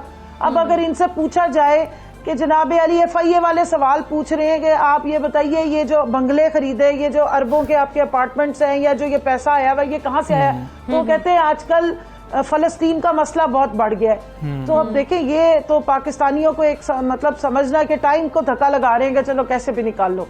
मरियम की आपने बात की, मैं उस पर ज़रा कहना चाहती हूँ। मरियम की सारी स्पीचेस बेचारी की, मैं माजरत के साथ ये अल्फाज इस्तेमाल कर रही हूँ, नवाज शरीफ ईडियोलॉजी पे चलती है। नवाज शरीफ का बयानिया क्या है, क्यों निकाला मुझे, हवाई मखलूक, खलाई मखलूक और आजकल मक्खन मलाई मखलूक। तो ये बातें नहीं चलेंगी। ये लेटेस्ट पेशकश मक्खन मलाई हो गई है। अगर वही हवाई और खलाई मखलूक, तो इदारे को तो आपने टारगेट पे लिया। पीडीएम की आप जरा पुरानी स्पीचेस के साथ साथ दो तीन जुमले उठा के चला देते, आपको पता लग जाता कि किस इदारे को आप बदनाम करते रहे। दूसरा, नवाज शरीफ का बयानिया क्या है, नवाज शरीफ एब्सकाउंडर है। एक, पाकिस्तान की अदालतों को मतलूब है उनके असासे बेचे गए हैं, नीलाम किए गए, क्योंकि उन्होंने अपने जराए से ज्यादा बढ़ के यहाँ पर असासे बनाए हुए हैं। बाहर वो मफरूर है। इस्लामाबाद हाई कोर्ट ने उनके खिलाफ इश्तिहार लगाया कि वापस आए। जी प्लीज। क्या बयानिया उनका, पाकिस्तान की तबाही। ठीक है, नवाज शरीफ का बयानिया पाकिस्तान की तबाही, और उनकी बेटी का क्या बयानिया है। ठीक है, कमल साहब सवाल ले लीजिए कि अगर 2 साल मजीद गुजर जाते हैं, अगर 2 साल मजीद गुजर जाते हैं, 5 साल आपके मुकम्मल हो जाते हैं, तब भी रिकवरी बिल्कुल नहीं होती इन लोगों से, तो किसको फायदा होगा, किसको नुकसान होगा जब आप इलेक्शन कैंपेन की जानिब बढ़ रहे होंगे? देखिए, नुकसान तो अवाम का होगा हर दोनों सूरतों में। और मैं समझती हूँ कि नैब से की प्रोसिक्यूशन बेहतर करने के लिए वजीर आजम जब हम इक़्तिदार में आए थे तो उन्होंने उनको ऑफर की थी, ठीक है, कि आप कैपेसिटी बिल्डिंग करें। देखिए, हुकूमत की जिम्मेदारी है ना, अगर कोई इदारा उसकी जो भी शॉर्ट कमिंग्स हैं उसको एक्स्ट्रा फंडिंग की जरूरत है, उसको अपनी कैपेसिटी इनहेंस करने की जरूरत है, तो वो हुकूमत को अपनी डिमांड दे। जैसे इलेक्शन कमीशन एक ऑटोनोमस इदारा है, लेकिन अगर उसने अपने आप को बेहतर करना है, उसमें कोई रिफॉर्म्स आनी है, कोई कैपेसिटी बिल्डिंग होनी है, कुछ और होना है, तो वो पैसा तो हुकूमत ही देगी ना। तो उस पर शोर मच गया कि जी नैब न्याजी गठजोड़ है। भाई, न्याजी साहब का तो इस वक्त पूरे पाकिस्तान से गठजोड़ है। न्याजी साहब का अवाम के साथ गठजोड़ है, और न्याजी साहब का अवाम से गठजोड़ रहेगा, क्योंकि अगर न्याजी साहब का अवाम से गठजोड़ नहीं होगा तो फिर किसका होगा। तो इसलिए पाकिस्तान के हर इदारे से इस वक्त न्याजी साहब का गठजोड़ है, क्योंकि वो जिम्मेदार है, इस वक्त वो वजीर आजम है पाकिस्तान। बिल्कुल ठीक है कमल साहिबा, बहुत शुक्रिया आपका। सब सवेरे पाकिस्तान से कर रही थी, ये आपने बातचीत सारी सुनी, मुलाहिजा की, और यही मामला है। वो कहते हैं कि हमारे ऊपर कुछ साबित नहीं हो रहा, अगर साबित हो रहा है तो कुछ रिकवर करें, और 2 साल बाद जब मामला होगा तब देखा जाएगा। अवाम भी शायद तब ये क्वेश्चन करेंगे कि कितने पैसे रिकवर हुए। बिल्कुल, रिकवरी बहुत ज़्यादा ज़रूरी है, क्योंकि हमारे मतलब अवाम जो है वो उसी की नज़र इस पर है कि रिकवरी क्या होती है। आखिर है ये मामला 2 साल के बाद देखते हैं कि थोड़ी सी महंगाई की बात कर लेते हैं। महंगाई की बात करते हैं, क्योंकि ईद उल अज़हा करीब है, और ईद उल अज़हा करीब आते ही मुल्क भर में महंगाई का जो जिन है वो बेकाबू हो जाता है। फल सब्जियों समेत खाने पीने की जो चीज़ें हैं, उनकी वो जो अशियाँ वो महंगी हो जाती हैं। हाँ जी, और पर लग चुके हैं उनको। टमाटर की बात कर लें, लीमू की बात कर लें, सब्ज़ मिर्च की बात करें, लहसुन की बात करें, अदरक की बात करें, और कोई दीगर सब्जियों के नाम लेना कुछ शुरू करो, उनकी बात करें, जो कि ज़्यादा ईद के खानों में उनमें लवाज़िमात शामिल होती हैं, मसालों वाली जो चीज़ें हैं ना, वो भी कीमतों में बेपनाह इजाफा हो गया है, और अदरक जो है वो 440 रुपए फी किलो का हो गया। फी किलो 440। अच्छा, जो पिछले हफ्ते में 380 रुपए किलो में फरोख्त हो रहा था, 150 रुपए किलो मिलने वाला लहसुन जो है उसकी बात करें तो अब 250 रुपए किलो फरोख्त हो रहा है। खरीदारों का कहना है कि हर साल की तरह इस साल भी ईद करीब आते ही सब्जियां महंगी हो गई हैं, और दुकानदारों का मौक़िफ़ यह है कि उन्हें मार्केट से महंगी मिलती है तो वो आगे कैसे सस्ती बेचें। हाँ जी, ऐसे ही। और इससे कबल इदारा शुमारियात पाकिस्तान ने महंगाई की हफ्तावार रिपोर्ट जारी की थी, जिसके मुताबिक गुज़श्ता हफ्ते के दौरान महंगाई की शरह 12.28% रही, और गुज़श्ता हफ्ते के मुकाबले में ये शरह 0.7% बढ़ गई। अच्छा, इस दौरान अगर उन्होंने बात करें आलू की, प्याज की, उन तमाम चीज़ों समेत जो बाकी अशियाँ उन्होंने कहा है कि वो कुछ महंगी हुई हैं। 9 की कीमतों में उन्होंने कहा कमी हुई है, जबकि 19 ऐसी अशियाँ जिन कीमतों में इस्तेहकाम देखा गया। अब ईद कुर्बान करीब आते ही अब देखा जाए तो महंगाई में इजाफा होता जा रहा है, आवाम परेशान है। बिल्कुल ऐसी है। बात कर लेंगे मारूफ मुआशी तज्ज़ीर फ़रूख सलीम साहब हमारे साथ मौजूद हैं। फ़रूख सलीम साहब, अस्सलाम वालेकुम, गुड मॉर्निंग सर। सर, इसका लिंक ईद उल अज़हा से ही बनता है, कोई बजट से लिंक नहीं बनता, कोई महंगाई का और कोई लिंक बनता है किसी चीज़ से, या हम ईद उल अज़हा के साथ ही जोड़ सकते हैं कि ये खुद साख्ता महंगाई है? जी, मेरा ख्याल है कि 2 रुख हैं। आपने जो सवाल किया उसमें भी दो सवाल छुपे हैं। ये फिनोमेना जो है बहुत सारे मुस्लिम ममालिक में होता है कि जैसे ही कोई बड़ा त्यौहार सामने आने लगता है तो चीज़ों की कीमतें जो है वो बढ़ने लगती हैं। एक तो डिमांड साइड पे है कि हम अपने खाने की चीज़ों का इस्तेमाल जो है वो ज़्यादा हो जाता है, लोग ज़्यादा गोश्त खाने लगते हैं, लोग खाने ज़्यादा बनाने लगते हैं। लेकिन कुछ मुल्कों में जैसे मलेशिया है, वो उनकी हुकूमत जो है वो पहले से इसको देख लेती है कि ये होने वाला है और वो सप्लाई चेन में जो सप्लाई का मामला है वो भी बढ़ा देती है। तो फिर ने बड़ा खूबसूरती से कीमतों को त्योहारों से पहले कंट्रोल करने में कामयाबी हासिल की है। तो इसमें भी एक बनता है, डिमांड जब बढ़ती है, आपको पता है कि बुनियादी असूल है इकोनॉमिक्स का कि जब डिमांड बढ़ जाएंगी, लेकिन अब जो है वो पहले से उसको प्रेडिक्ट कर ले और सप्लाई भी बढ़ा दे तो फिर वो सप्लाई बराबर हो जाती है और वो कीमतें नहीं बढ़ पाती। मुस्लिम ममालिक जो हैं जहाँ पे अमूमन देखा गया है कि हुकूमतें जो हैं वो ज़रा कमज़ोर हैं, उनकी गवर्नेंस ज़रा कमज़ोर होती है, तो वहाँ पे ये फिनोमेना नज़र आता है। लेकिन एक दो मुल्क ऐसे हैं जहाँ पे इनको कंट्रोल, जैसे मलेशिया मैंने कहा, उस मुल्क में उन्होंने कंट्रोल कर लिया। बिल्कुल। अच्छा फ़ारूक साहब, हम देखते हैं कि जिस तरह से अगर आप बात करें ना मुस्लिम ममालिक की, ख़ास तौर पर अगर हम पाकिस्तान की बात करें तो वहाँ पर इस तरह का जो ट्रेंड है वो ज़्यादा है। दीगर ममालिक में बिल्कुल इसके ऑपोजिट होता है, वहाँ पर चीज़ों को सस्ता कर दिया जाता है। अब महंगाई में इजाफा हो रहा है, आमदनी अगर आवाम की बात की जाए तो उनकी आमदनी जो है वो कम है, और ख़ास तौर पर अगर बात की जाए सरकारी मुलाजमिन की तनख्वाहों में इजाफा देखने में आया, लेकिन जो ज़्यादातर आवाम है वो निजी सेक्टर से बिलोंग करती है। तो हुकूमत ने उसके लिए क्या किया? कोई उनके लिए भी चीज़ बनाई गई है कि उनके लिए भी आसानी हो सके? जी देखिए, बड़ा वैलिड सवाल है अभी जो आपने किया है कि ज़्यादातर कोई 95% जो लेबर फोर्स है वो तो निजी सेक्टर में है। पास तो बहुत कम शरह के हिसाब से लेबर फोर्स की परसेंटेज जो है बहुत कम काम कर रही है। 2 या 3 वज़ीर आज़म इमरान खान साहब के आप बयानात सामने रख लें। एक उनका बयान है जो मई 2019 में आया था, उन्होंने कहा कि बस थोड़ी सी देर रह गई है, महंगाई देर और बर्दाश्त कर लें, अब हुकूमत की जो पॉलिसी है वो कामयाब होती नजर आ रही। अब ये 2019 में उन्होंने कहा था। फिर उसके बाद उन्होंने इसी साल जनवरी में एक और बयान दिया कि महंगाई के खिलाफ हुकूमत की कोशिशें जो हैं वो कामयाब होती नजर आ रही हैं, ये वज़ीर आज़म कह रहे हैं। फिर उन्होंने, अगर आपको याद हो, कि इसी साल फरवरी में कहा था कि महंगाई की सिमत जो है वो हुकूमत ने कंट्रोल में कर ली। तो इसमें तो नहीं है कि वज़ीर आज़म साहब और हुकूमत ये चाहते हैं कि महंगाई का बोझ किया जाए, तो चाहत तो एग्जिस्ट करती है, लेकिन ज़मीनी हकीकत जैसे आपने अभी बयान की कि वो उसकी फर्क है। तो चाहत एग्जिस्ट करती है, लेकिन यहाँ पे मुझे लगता है कि काबिलियत का एक फुकदान नजर आता है। अच्छा, तो ठीक है, कैसे डॉक्टर साहब कैसे किया जा सकता है फिर? क्या इतने लोग तब्दील किए, काबिल लोगों को लाने की कोशिश भी की गई, कैसे किया जाए? या क्या इंटरनेशनली भी कमोडिटी प्राइसेस की बात करें तो उसमें इजाफा ही हो रहा है, हुकूमत को इसलिए भी चैलेंजेस दरपेश हैं? जी, एक एलिमेंट ये ज़रूर है जो आपने कहा कि इंटरनेशनल आलमी मंडियों में जो है कमोडिटीज़ की बढ़ रही हैं, लेकिन पाकिस्तान के अगर हवाले से हम बात करें तो फिर उन कमोडिटीज़ की जो हम बाहर से लेते हैं, जैसे कुकिंग ऑयल बहुत बाहर से आता है, अगर वो मंडियों में कीमत पड़ती है तो जाहिर बात है पाकिस्तान में भी पड़नी चाहिए। लेकिन जो मेजर आइटम है जैसे गंदम है, जैसे चीनी है, अब गंदम तो पाकिस्तान में हमारे अपने किसान उगाते हैं, उनको हम रुपयों में उनकी उजरत मिलती है।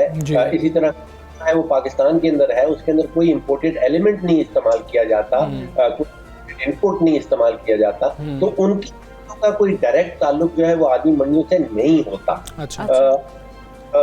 अगर गंदम की कीमत पाकिस्तान में 3 साल में डबल हो जाती है तो ये बहुत ही तफ्तीशकुन बात है, इसमें रिसर्च करने की बात है कि इसके पीछे वजूहात क्या है। अब बड़ी वजूहात जो है वो हुकूमत की अपनी खुद साख्ता वजूहात। देखिए, अगर बिजली बढ़ती है तो बिजली जिस चीज में भी काम आएगी उसके नतीजे में जो प्रोडक्ट निकलेगा उसकी कीमत भी बढ़ जाएगी। साल पहले 11-12 रुपए का यूनिट था, आज वो 22-23 रुपए का यूनिट है। तो बिजली मुल्क में जितनी भी बनाई जाती है वो हुकूमत खुद से सारी खरीदती है, तो हुकूमत उसकी जो प्राइस है वो डिटरमिन करती है। तो अगर बिजली की कीमत डबल हो गई है तो जाहिर बात है जो चीजें बिजली से बनती हैं उनकी कीमत जाएगी। इसी तरह आप देखिए कि सपोर्ट प्राइस जो है गंदम की, अब वो हुकूमत डिटरमिन करती है। वो 1400 रुपया हुआ करती थी, फिर 1800 रुपया कर दी गई। अब अगर हुकूमत खुद से सपोर्ट प्राइस बढ़ाएगी तो फिर जाहिर बात है आपकी जो रोटी है, आपका जो नान है, उसकी कीमत भी बढ़ जाएगी। ठीक है डॉक्टर फ़ारूक सलीम साहब, बहुत शुक्रिया आपका। सुबह सवेरे 5 से आप बात कर रहे थे। आम आदमी का सवाल यही होता है कि बस किसी तरह हमारी कुव्वत ख़रीद बढ़ जाए, महंगाई कम हो जाए, और उसके लिए अब वज़ीर-ए-आज़म साहब तो ये कह रहे हैं कि मईशत जो है अब दुरुस्त समत में जा रही है, और जो चैलेंजेस थे हमें उनको हमने अब किसी हद तक कंट्रोल कर लिया। बिल्कुल, अब आवाम तक समरात आते आते मुझे लगता है कि कुछ वक्त लगेगा। फिर अभी इसमें 2 साल का और इंतज़ार करना पड़ेगा आवाम को कि महंगाई कब कम होती है, क्योंकि आवाम जो है वो इसी इंतज़ार में कि महंगाई कम हो। खैर, हमें यहाँ पे ब्रेक लेना है, ब्रेक के बाद वापस आते हैं। Stay with us.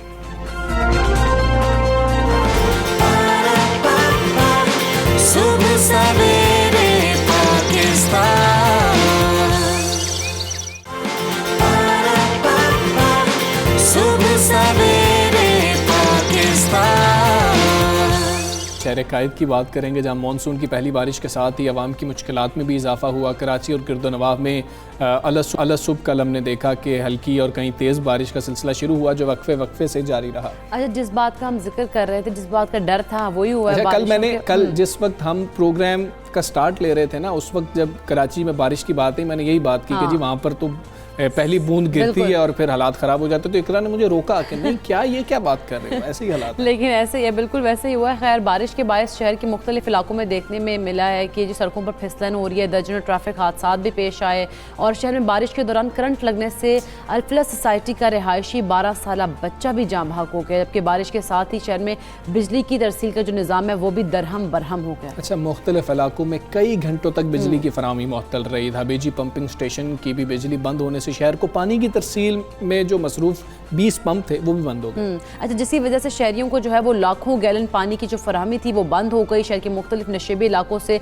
निकासी आपका जो काम है वो भी किया जाता रहा, और इस तरह की सूरत हाल देखने में आई थी। अच्छा, हम देख रहे हैं कि सिंध हुकूमत की जानिब से एक शिकवा सामने आया है। वो कह रहे हैं कि जी महकमा मौसमियात ने शायद पहले आगाही नहीं किया था कि पीर से मानसून बारिशों का स्पेल शुरू हो सकता है, और महकमा मौसमियात ने कराची में अर्बन फ्लडिंग का खदशा जाहिर करते हुए अलर्ट अब जारी कर दिया, जिसमें कहा गया कि कराची में बारिशों का सिलसिला 16 जुलाई तक जारी रहने का। अच्छा, और बारिशों के बायस कहा जा रहा है कि कराची, हैदराबाद, ठट्टा, बदीन में अर्बन फ्लडिंग का खदशा भी है। ये सूरत हाल बन सकती है कराची में। बारिशों के बाद जो बारिशें हैं वो रहमत होती है, लेकिन सिंध में जो है वो जहमत बन सकती हैं। इसी पर बात कर लेते हैं। फयाज यूनुस हमारे मौजूद हैं, सूरत हाल जानेंगे। कराची में इस वक्त मौसम कैसा है, और जब कल बारिश हुई उसके बाद की सूरत हाल क्या थी? फयाज बताइएगा हमें। देखिए, बिल्कुल सबसे पहले तो कराची में इस वक्त मौसम इंतहाई खुशगवार है। कल कराची में हल्की तो कहीं कल तेज़ बारिश हुई थी, जिसके बाद सूरत हाल काफ़ी ज़्यादा मुतासिर हुई थी। काफ़ी मकामात पर जो बारिश का पानी था वो जमा हो चुका था। जैसे ही बारिश की 2 बूंदें गिरी तो कराची के मुख्तलिफ इलाकों में बिजली की आँख मचोली का सिलसिला शुरू हो गया, और के इलेक्ट्रिक हुकाम के मुताबिक मुख्तलिफ फीडर्स जो है उनके ट्रिप कर गए। कहीं टेक्निकल फॉल्ट्स आ गया था, जिसकी वजह से कराची का जो बेशतर इलाका है वो अंधेरे में डूब गया। इस वक्त भी हम देख रहे हैं कि कराची के मुख्तलिफ शराहों पर ताहाल बारिश का पानी मौजूद है, जिसकी नकासी का अमल ताहाल शुरू नहीं किया जा सका। हुकूमत सिंध की जानिब से कल शिकवा तो किया गया था कि महकमा मौसमियात ने कोई अलर्ट जारी नहीं किया, लेकिन महकमा मौसमियात वक्फन बताती जा रही है कि कराची में अर्बन फ्लडिंग के साथ साथ तेज़ बारिशों का सिलसिला शुरू होने वाला है। एक मरतबा फिर महकमा मौसमियात ने यह बता दिया है कि आइंदा 24 घंटों के दौरान कराची के मुख्तलिफ इलाकों में कहीं हल्की तो कहीं तेज़ बारिश होगी। इस वक्त भी कराची में जो है 25 डिग्री सेंटीग्रेड मौसम जो है रिकॉर्ड किया गया है। महकमा मौसमियात का कहना है कि इस वक्त हवा में जो नमी का तनासुब है वो 70% है, और आज ज़्यादा से ज़्यादा जो है 32 डिग्री सेंटीग्रेड जो है टेम्परेचर जाएगा। और इस वक्त हम देख रहे हैं कि सुबह से जो है ठंडी हवाएं चल रही हैं, लोग काफ़ी ज़्यादा खुश हैं। उनका ये कहना है कि कराची में काफ़ी अरसे के बाद जो है गर्मी का जोर टूटा है, क्योंकि काफ़ी दिनों से हम देख रहे थे कि कराची का मौसम काफ़ी ज़्यादा गर्म था, जिसकी वजह से लोग भी काफ़ी ज़्यादा परेशान थे, क्योंकि जब वो घरों में जाते थे तो घरों में जो है उनको के इलेक्ट्रिक की जो बिजली है वो काफ़ी ज़्यादा तंग करती थी, कभी आती थी कभी जाती थी, इसलिए वो बाहर निकलते थे तो बाहर भी गर्मी होती थी। इस वक्त हम देख रहे हैं कि लोग सुबह से अपने दफ्तरों की तरफ जा रहे हैं, खुश हैं, लेकिन जहाँ पर वो कीचड़ देखते हैं तो उससे वो काफ़ी ज़्यादा मायूस होते हैं। उनका ये कहना है कि हुकूमत सिंध और गुज़िश्ता रोज़ मुर्तज़ा वहाब की जानिब से ये दावा किया गया था कि कराची के तमाम तर इलाकों से मुकम्मल तौर पर पानी की निकासी के साथ साथ सड़कें साफ़ कर दी हैं, लेकिन कीचड़ इस वक्त भी हम देख रहे हैं कि मौजूद है। और महकमा मौसमियात ने कहा है कि अर्बन फ्लडिंग का खदशा है, जिसकी वजह से हुकूमत सिंध समेत KMC, DMC और तमाम तर जो इदारे इनको मुतारिक होना पड़ेगा। जी बहुत शुक्रिया फयाज। अब हमें आगाह का तमाम हाल के हवाले से कि कराची में मौसम खुशगवार हो गया, शहरी खुश तो हैं, लेकिन साथ ही साथ जो सूरत हाल ख़राब है वहाँ पर थोड़े खफा भी दिखाई देते हैं। महकमा मौसमियात पाकिस्तान के डायरेक्टर जनरल मोहम्मद रियाज खान साहब हमारे साथ मौजूद हैं, उनको शामिल गुफ्तगू करेंगे, उनसे जानेंगे स्पेल कब तक रहेगा, मौसम कैसा रहेगा। रियाज खान साहब अस्सलाम वालेकुम, गुड मॉर्निंग सर। सर, ये मानसून का जो मौजूदा स्पेल है ये कब तक जारी रहेगा? ख़ास तौर पर हम कराची की बात कर रहे हैं और मुल्क के जो दीगर इलाके हैं उनके हवाले से भी बता दीजिएगा। जी बिल्कुल, ये अभी फ़िलहाल तो तकरीबन 5 दिन तक रहेगा। ज़्यादातर जो इसकी इंटेंसिटी है 2-3 दिन तक है पंजाब में और GB जो कश्मीर है और साथ साथ बलूचिस्तान और सिंध में, और उसके बाद थोड़ा सा गैप आएगा, लेकिन यह है कि वो गैप जस्ट कोई 7-8 घंटे रहेगा, उसके बाद दोबारा इसकी स्पेल शुरू हो सकता है। ओवरऑल और इसमें ज़्यादातर मॉडरेट और कुछ इलाकों पे ज़्यादा तेज़ मौसलाधार बारिश भी हो सकती है।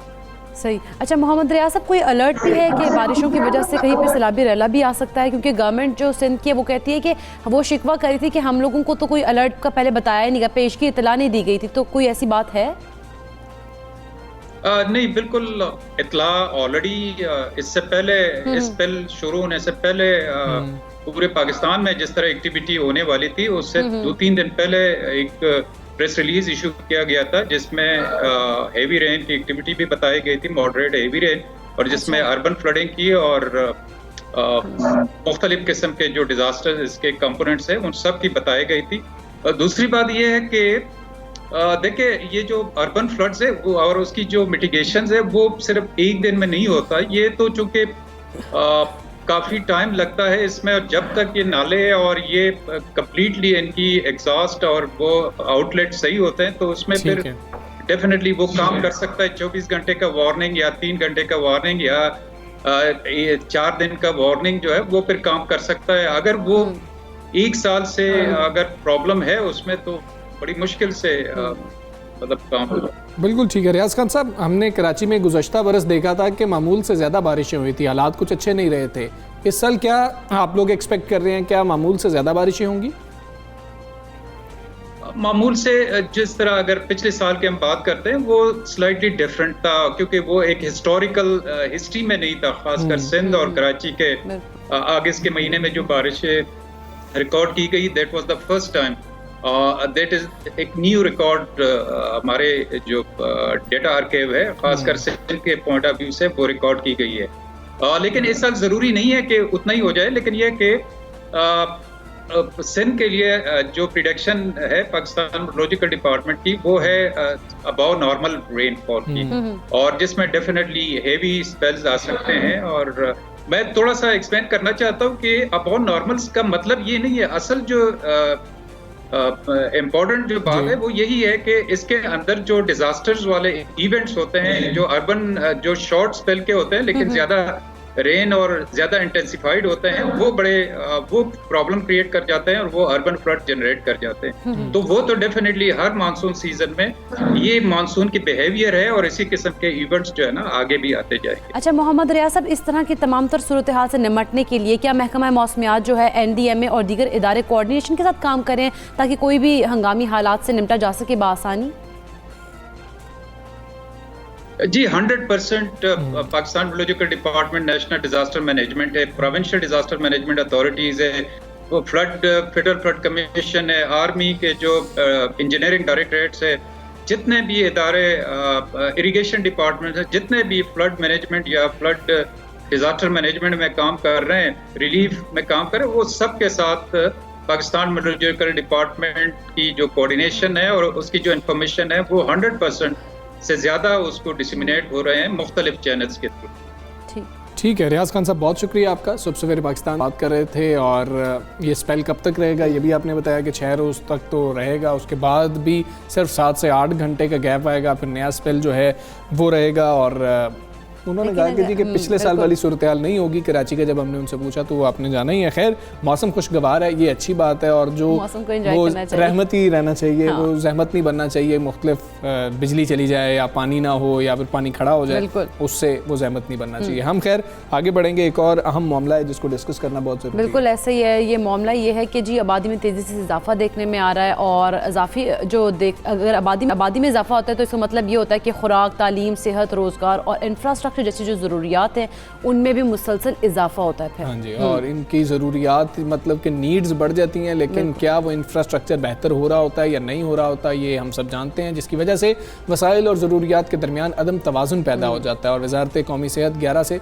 17 जुलाई तक हफ्ता आबादी मना रही है। अच्छा, इसका मकसद ये है कि बढ़ती हुई आबादी के मुल्की वसाइल पर बोझ से मुतालिक शहरियों में आगाही पैदा की जाए, जबकि वजारत ने यह भी कहा है कि इब्लाग के ज़रिए आवाम को आगाही देने के लिए मुख्तलिफ सरगर्मियाँ भी मुरतब की गई हैं। और हर साल पाकिस्तान की आबादी में देखा जाए तो तकरीबन 30 लाख अफराद का इजाफा हो रहा है, जो कि बहुत ज़्यादा आप कह लें कि आबादी के हवाले से दुनिया का अगर बात की जाए तो पाकिस्तान 5वां मुल्क भी बन गया। बिल्कुल ऐसे ही। और मुल्क के सबसे बड़े सूबे पंजाब की आबादी इस वक्त आबादी के लिहाज से सबसे बड़े सूबे की हम बात कर रहे हैं। पंजाब की आबादी इस वक्त 11 करोड़ है और इसके बढ़ने की मौजूदा शरह 2.13% है। माहिरीन ये कह रहे हैं कि अगर इसी रफ्तार से पंजाब की आबादी बढ़ती रही तो 2046 में ये 2 गुना हो जाएगी, यानी कि 22 करोड़ हो जाएगी। यानी कि इस वक्त जो पाकिस्तान की आबादी है उस टाइम फिर ये डबल हो जाएगी, उतनी सिर्फ पंजाब की होगी जितनी कि इस टाइम पाकिस्तान। उससे होगा क्या, वसाइल आपके पास कम होंगे और मसाइल जो हैं वो बढ़ जाएंगे। और इन्हीं चीज़ों की वजह से फिर हम देखते हैं कि बेरोजगारी भी बढ़ती है और जो है गुर्बत जो है वो भी ज़्यादा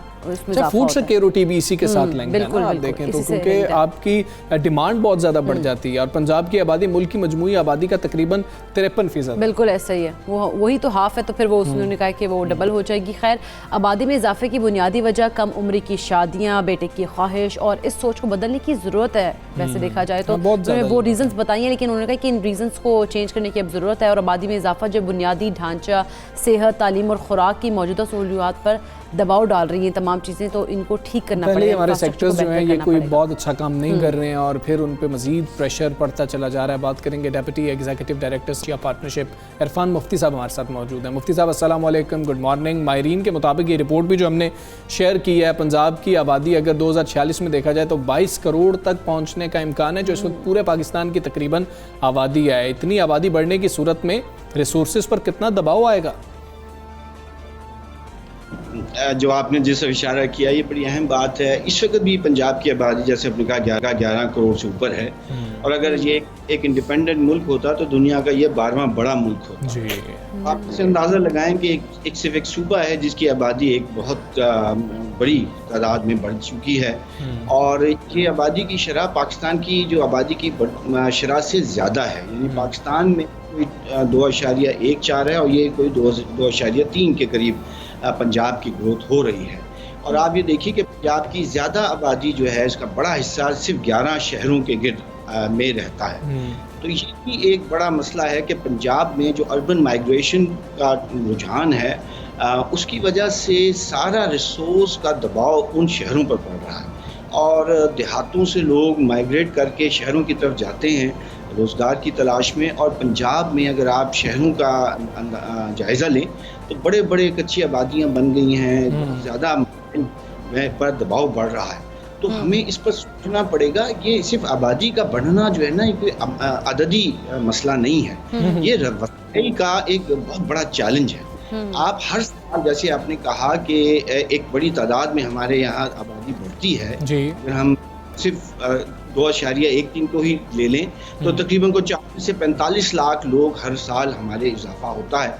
तो 40 से 45 लाख लोगों के ना हम स्कूल प्लान करते हैं, ना हमको बेसिक हेल्थ यूनिट प्लान करते हैं, ना कोई हाउसिंग प्लान करते हैं। तो ये गैप है कि आबादी का बढ़ने का रुझान बहुत ज़्यादा है, और जो हमारे रिसोर्स प्लानिंग है और जिसके ये इंश्योर करना है कि जो बच्चा पैदा हो उसको स्कूल भी जाना है, जो बच्चा पैदा हो उसको कल को हेल्थ की सर्विसेज भी चाहिए, रोजगार, वो नहीं है। तो एक बड़ा डिस्कनेक्ट है आबादी के बढ़ने के रुझान में और हमारी डेवलपमेंट प्लानिंग में। नतीजा जो है वो आपके सामने है कि शहरों की आबादी बहुत ज़्यादा बढ़ गई है और वहाँ शहरी वसाइल में बेइंतहा इजाफा हुआ है। ये ख़तरनाक। अच्छा इरफान मुफ्ती साहब, अब जो है बढ़ती आबादी को रोकने के लिए हुकूमत जो है वो 17 जुलाई तक हफ्ता आबादी मना रही है। आप क्या समझते हैं ऐसे इक़दाम से अवाम में किस हद तक जो है वो शऊर पैदा हो सकता है और क्या इन चीज़ों से कुछ फ़र्क भी पड़ेगा? देखिए, पहले तो हमें दुनिया से सीखना चाहिए। जैसे बांग्लादेश ने अपनी आबादी को कंट्रोल किया है, बांग्लादेश हमारे से ज़्यादा आबादी का मुल्क था, इस वक्त वो हमसे कम आबादी पर खड़े हैं। चाइना का भी मॉडल है, उन्होंने देखिए 3-4 चीज़ें की हैं। ये सिर्फ अवेयरनेस का इशू नहीं है, स्टेट पॉलिसी बहुत ज़रूरी है। ठीक है, रियासत ये चीज़ छोड़ नहीं सकती लोगों के ऊपर, आप फैसला करें कि 2 बच्चे करने के 8 करने हैं। ये रियासत को एक पॉलिसी देनी चाहिए। फिर जाहिर बात है तालीम की बात है, तालीम को आम करना पड़ेगा। रिप्रोडक्टिव हेल्थ की जो निज़ाम है उसको बेहतर करना पड़ेगा। हमारे यहाँ तकरीबन 1/3 प्रेगनेंसीज अनप्लान्ड होती है, जिसका मतलब हम नहीं प्लान करते कि ये बच्चा हमने पैदा करना है, ये खुद उस हालात में हम पैदा कर बैठते हैं। तो रिप्रोडक्टिव हेल्थ की तालीम है, इसमें आम तालीम जो बुनियादी तालीम है उसको आम करना है, इसमें यूथ को इंगेज करना बहुत ज़रूरी है। यूथ को अगर आप इंगेज नहीं करते, मजहबी लीडरों को भी करें, जैसे बांग्लादेश ने करके उनको उससे बड़े फ़ायदे लिए हैं। फिर इसके साथ साथ जॉब क्रिएशन है, जॉब क्रिएशन भी एक सोल्यूशन देता है इस चीज़ को। आप चाइना, बांग्लादेश और भी मुल्कों को देखें तो रियासत इंटरवेंशन बहुत ज़रूरी होती है। रियासती इंटरवेंशन के बगैर ये मामला रुकता नहीं है, नहीं तो लोगों की आप छोड़ देंगे तो यही हो रहा है जो इस वक्त है कि 4 करोड़ की आबादी थी जब 1947 में आप आज़ाद हुए हैं, इस वक्त आप 22 करोड़। तो आप अंदाज़ा लगा लें कि मुल्क वही है, जोग्राफी बिल्कुल हमारी उतना ही है, लेकिन आबादी की डेंसिटी इस वक्त हम 48 नंबर पर हैं दुनिया में डेंसिटी पर, उस वक्त 98। तो आप ये देखिए कि हमारी डेंसिटी बहुत बढ़ रही है। बिल्कुल ठीक है। मुफ्ती साहब ये भी बताइएगा ज़रा कि एक जानिब तो ये है कि हमें इस हवाले से प्लान करने की ज़रूरत है, स्टेट पॉलिसी की भी ज़रूरत है, लेकिन साथ साथ जैसे आपने 11 बड़े शहरों की बात की कि वहाँ पर इतना ज़्यादा प्रेशर है, इतनी ज़्यादा आबादी है, हमें छोटे शहरों को आबाद नहीं करना चाहिए, हमें नए शहरों को आबाद नहीं करना चाहिए, वहाँ पर सहूलियात नहीं देनी चाहिए कि जिससे बड़े शहरों पर जो प्रेशर कम हो रहा होगा वहाँ की आबादी को वहीं सहूलियात मिल रही होंगी।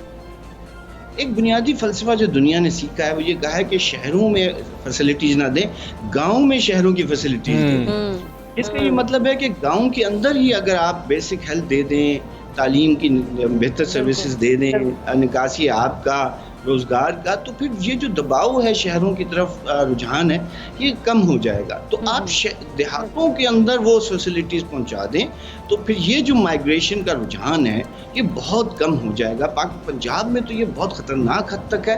आप सिर्फ ये देखिए कि लाहौर की आबादी को 1 करोड़ 10 लाख है, ये तो वो है जो सेंसस ने बताया, लेकिन डेली को 30 लाख लोग जो माइग्रेंट वर्कर है वो सुबह आते हैं यहाँ काम करने।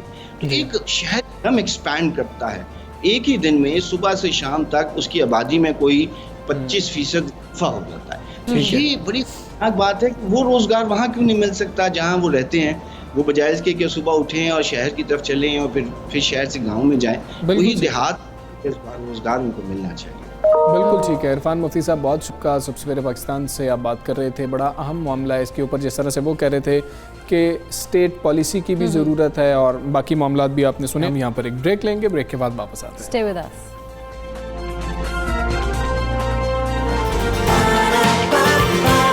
सुबह सवेरे पाकिस्तान,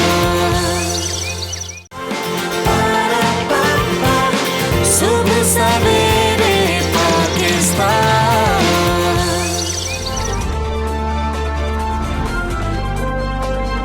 वेलकम टू सुबह सवेरे पाकिस्तान। और हम बात करते हैं थाना कल्चर में तब्दीली की, तो वो हमने कुछ हद तक कसूर में देखी है कि तब्दीली आई है। पुलिस ने अवामी खिदमत की ऐसी शानदार मिसाल कायम कर दी है कि सुनने वाले भी हैरान रह जाए। अच्छा, वाकया कुछ हुआ, आप ये वीडियो भी इस वक्त देख रहे हैं कि इलाके के रिहायशी 80 साला माजूर बुजुर्ग को उनके बेटों ने घर से निकाल दिया, जिस पर बुजुर्ग शहरी थाने पहुँच गया। थाना मुस्तफ़ाबाद पुलिस के एहलकार बुजुर्ग शहरी के साथ इज़्ज़त व एहतराम से पेश आए और माजूर बुजुर्ग को SHO साहब ने खुद उठाकर अपने कमरे में बिठा लिया। अच्छा, पुलिस के इस हुस्न सलूक की वीडियो जब वो वायरल हुई तो बुजुर्ग शहरी के जो बेटे थे वो भी शर्मिंदा हो गए और थाने पहुंचकर अपने वालिद से उन्होंने माफ़ी मांगी और उन्हें फिर वापस घर ले गए। अच्छा, जबकि वीडियो देखने वाले अफराद ने पुलिस को खिराज तहसीन पेश किया, जो कि करना भी चाहिए। अब इसके 2 रुख हैं। एक तो ये है कि जो पुलिस का रवैया है उस पर उनको दाद देनी बनती है, दूसरा हमें यह भी देखना है कि हम किस समत में जा रहे हैं, हम क्या कर रहे हैं। वो हम अपने बुज़ुर्गों को जिस वक्त उन्हें हमारी ज़रूरत होती है उस वक्त हम उनको घर से निकाल देते हैं या फिर उनसे ऊंची आवाज़ में बात करते हैं। इवन यहाँ तक कि अब बच्चे पेरेंट्स को मारते हैं, ये हालत आ जाती है। तो ये दोनों एंगल्स हैं जिनको देखना बहुत ज़्यादा ज़रूरी है। अच्छी बात है कि बेटे वापस ले गए हैं, लेकिन ऐसा वाकया ही नहीं आना चाहिए। लेकिन होना ही नहीं चाहिए था ऐसे। तो पहली बात तो यही है कि होना नहीं चाहिए था, लेकिन अब उन्हें गलती का एहसास हुआ है, वो वापस अपने वाले सबको ले गए। तो ये एक अच्छा उन्होंने ये भी किया। लेकिन जो पुलिस है उसको भी यहाँ पे पुलिस का किरदार बिल्कुल अप्रिसिएशन बनती है, पुलिस के किरदार को सराहना भी चाहिए। और फिर हम कहते हैं ना कि हमारी खिदमत के लिए पुलिस मौजूद है, हमारी सहूलत के लिए पुलिस मौजूद है। तो जब आप ये रुख देख रहे होते हैं तस्वीर का, तो फिर आप कहते हैं कि हाँ ये असली चेहरा है पुलिस का, जो होना भी चाहिए। और जो थाना कल्चर में हम तब्दीली की बात करते हैं वो भी होना चाहिए। खैर, इस सारी सूरत हाल के ऊपर हम बात करेंगे। DPO कुरान किश्वर साहब हमारे साथ मौजूद हैं। DPO साहब अस्सलाम वालेकुम, गुड मॉर्निंग। DPO साहब, बहुत अच्छी बात है, बहुत सराहा जा रहा है पुलिस के इस रवैये को। हमें ज़रा वाक़या पहले बता दीजिएगा कि ये हुआ क्या, आप तक क्या रिपोर्ट आई है? बहुत शुक्रिया हमज़ा। ये वाक़या इस तरह से हुआ था कि ये सुल्तान है, इस बुज़ुर्ग का नाम, और इसकी कोई 85 साल के करीब उम्र है।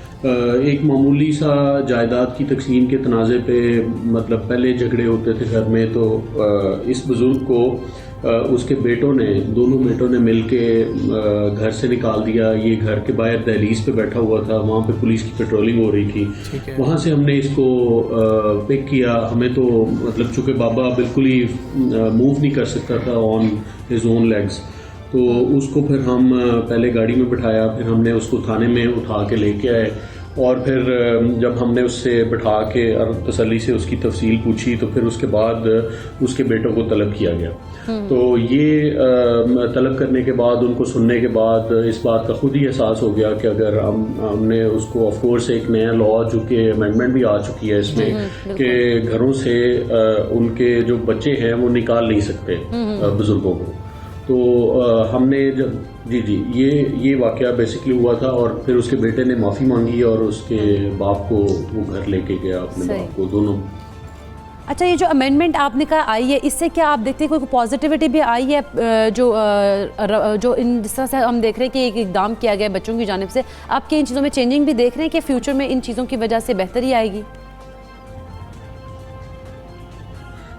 जी इकरा, इसमें न्यू अमेंडमेंट ये है कि चाहे वो जायदाद तकसीम भी हो चुकी हो, तो बच्चों को ये हक हासिल नहीं है कि घर से अपने वालिदैन में से किसी को भी निकाल सके। अगर वो निकालेंगे तो ये कॉग्निजेबल ऑफेंस होगा, पुलिस इस पे FIR दर्ज करेगी बच्चों के खिलाफ और प्रोसीड करेगी। ये तो एक कानून है एक बूढ़ों की और एल्डरली जो सिटीजन है उनकी हिफाजत के लिए। इसके अलावा मैं आपको बताना चाहता हूँ कि पुलिस पब्लिक सेंट्रिक इनिशिएटिव्स जो पंजाब पुलिस ने पिछले 2-3 साल में जो लिए हैं, 2 साल में, उसमें काफ़ी ज़्यादा अल्हम्दुलिल्लाह तब्दीली आपको नज़र भी आएगी और मज़ीद इंशाअल्लाह ताला ये टोटली तब्दील होने जा रही है।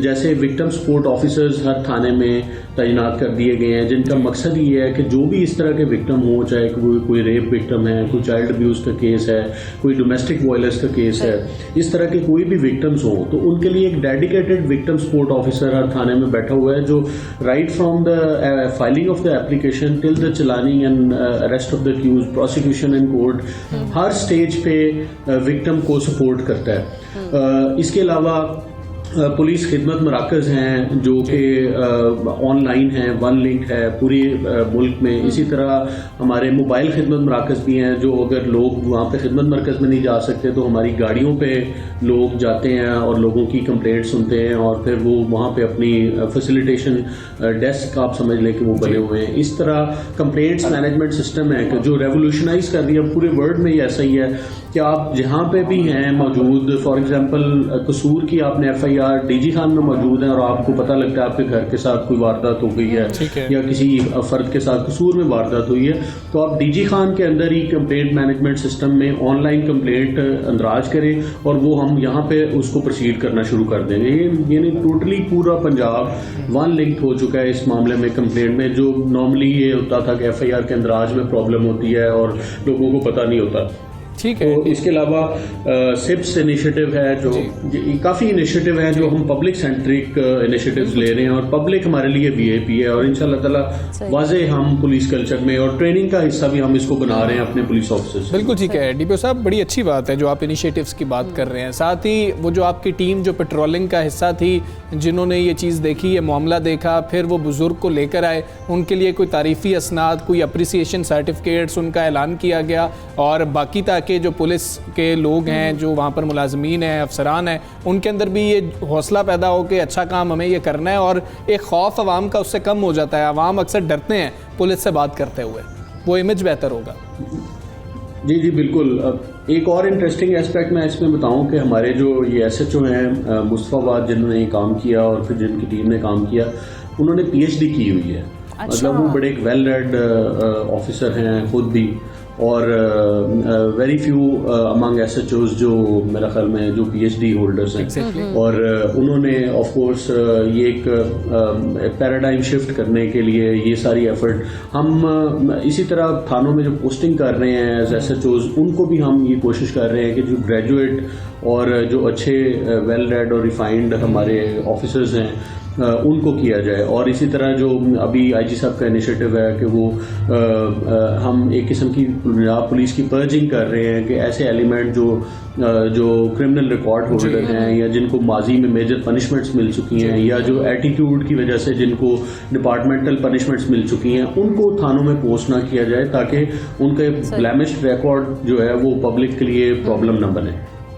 बिल्कुल ठीक है। अच्छा डीपीओ साहब, ये आपने सारी बात बताई, बहुत अच्छी है। वो तो डॉक्टर साहब भी हैं साथ, SHO साहब, ये बड़ी हैरानकुन बात भी है और अच्छी बात भी है। तो ये नौजवानों को, क्योंकि नौजवान शायद सिर्फ हम देखते हैं कि अगर इतना पढ़ा लिखा नौजवान है वो कोशिश करता है कि मैं CSS करूं और मैं ASP लगूंगा, मतलब अगर वो पुलिस में जाना चाहता है तो आप नौजवानों को क्या मैसेज देना चाहेंगे? क्योंकि पुलिस फोर्स में वो CSP के अलावा ज्वाइन करना नहीं चाह रहे होते कि हम क्या पुलिस फोर्स ज्वाइन करेंगे, तो उनको क्या मैसेज देना चाहेंगे? उनको यही मैसेज देंगे कि एक तो पंजाब पुलिस एक ऐसा डिपार्टमेंट है जिसमें आपका डिसीजन जो है वो मेक और ब्रेक डिसीजन है। मतलब इंस्टेंट रिलीफ पब्लिक को इससे मिल सकता है और जो इमीडिएट रिलीफ है, मेरा ख्याल में पुलिस के अलावा कोई और महकमा ऐसा नहीं है जिसमें फौरी तौर पर, क्योंकि आपके पास जिसने आना है वो इमरजेंसी में आना है और वो जो रिलीफ की जो फीलिंग होती है जब आप प्रोवाइड कर देते हैं, वो उसका कोई मैच नहीं है, किसी दुनिया में भी कोई मैच नहीं है और अल्लाह की और आखिरत के लिए भी वो आपका एक असासा बनता है। तो लिहाजा एक तो ये पुलिस एक बड़ी सेटिस्फाइंग जॉब है, अगर आपने इसको जॉब समझ के करना है तो ये साथ में इबादत भी है। तो लिहाजा मैं जो नौजवान करना चाहते हैं, हमारे सब इंस्पेक्टर लेवल पे भी इंडक्शन होती है, ASI लेवल पे भी इंडक्शन होती है और उनका प्रमोशन प्रोस्पेक्ट्स बहुत अच्छे हैं और वो PCS करें या वो अगर CSS नहीं कर सकते तो वो PCS में आ जाएं और वो इसी तरह अपना करियर प्रोग्रेशन उसके अंदर चलाएं, तो वो बहुत अच्छा ये एक प्रोस्पेक्ट। बिल्कुल ठीक है डीपीओ साहब, बहुत शुक्रिया आपका। सुबह सवेरे पाकिस्तान से आप कर रहे थे, यकीनन जितनी तारीफ़ की जाए उन SHO साहब की, आपकी टीम की, वो कम है और वाकई अगर इस तरह का रवैया होगा तो फिर वो जो अवाम घबरा रहे होते हैं पुलिस के पास जाने से, तो वो एक इमेज जो है वो तब्दील हो जाएगा और उन्हें लगेगा कि ये भाई ये हमारी सेफ्टी के लिए वो उनको मतलब एक सॉफ्ट कॉर्नर के तौर पे वहाँ जाएंगे। खैर हमजा, अगर देखा जाए तो एजुकेशन भी बहुत मैटर करती है यहाँ पर। बिल्कुल ऐसे जिस तरह से उन्होंने बताया, बड़ी हैरानकुन बात है कि वो PhD हैं और जो SHO साहब हैं, इसीलिए हमने ये फ़र्क भी देखा, ये बड़ी अच्छी बात है। खैर आगे बढ़ेंगे और बात करेंगे, हमारे एक और मजलूम लोग मौजूद हैं उनके बारे में बात करेंगे। वो हमारी पाकिस्तान की क्रिकेट टीम है, इंग्लैंड के दरमियान इंग्लैंड में मौजूद है। तीसरा और आखिरी दिन है ना, और इज्जत बचाने का आखिरी मौका है, आखिरी मैच है, उसकी बात की जा रही है। तो पाकिस्तान और इंग्लैंड बर्मिंघम के मैदान में दोपहर 5 बजे मैदान में उतरेंगे। दोनों टीमों ने तैयारियां मुकम्मल कर दी और ये तैयारियां जो पाकिस्तानी टीम की हैं वो किस हद तक अच्छी होंगी, ये तो बेहतरीन क्या बात है, तो खेल के बाद वाले हैं आप। और मेज़बान इंग्लिश टीम ने वाइट वॉश पर नज़रें जमा ली हैं और दूसरी जानिब कौमी खिलाड़ियों ने वनडे सीरीज़ का इख्तिताम जीत पर करने का अज़्म जाहिर कर दिया है और फिर से हम तो उसी चीज़ पर, अब तो बाबर साहब भी कहते हैं कि मैच में भी कहा था ना कि घबराना नहीं है, दोबारा से हम जो शाहीन है वो पलट कर वार करेंगे और पलट कर झपटेंगे, लेकिन इंतज़ार ही करते रहे हम। दूसरे मैच में हमें ऐसा कुछ देखने को मिला नहीं है। चल खैर बात कर लेते हैं, हमारे साथ मौजूद हैं सीनियर स्पोर्ट्स तजियाकार साहब गफ़ार भाई। अस्सलाम वालेकुम, गुड मॉर्निंग। गफ़ार भाई, क्या हुआ? 2 मैचेस तो हमने बस घबराना नहीं के ऊपर जो है हार दी हैं, तीसरे मैच में जीत जाएं तो क्या होगा, लेकिन खैर थोड़ी सी इज्जत बच जाएगी। क्या एक्सपेक्ट कर रहे हैं आज के मैच से?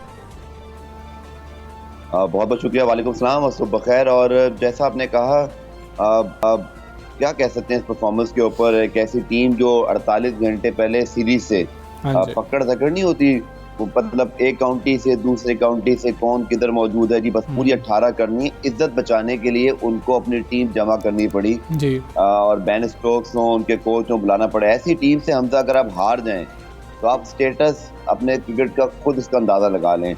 मेरी तो समझ से बाहर है ये पूरी परफॉर्मेंस। अच्छा अब्दुल गफ्फार साहब, अगर बात की जाए इसकी, जिससे हम लोग कहते हैं वाइट वॉश से, तो आज बचाने के लिए क्या हिकमत अमली अपनानी चाहिए, इस बारे में बताइएगा। साथ ही साथ ये भी बताएंगे कि गुज़श्ता वनडे में हम देखते हैं कि जो सऊद शकील है, उन्होंने बाकी बल्लेबाजों की निस्बत जो है वो काफ़ी मैच्योर इनिंग्स खेली थी। तो आप क्या समझते हैं, आज इनको ऊपर के नंबर पर खिलाएंगे तो ज़्यादा बेहतर होगा?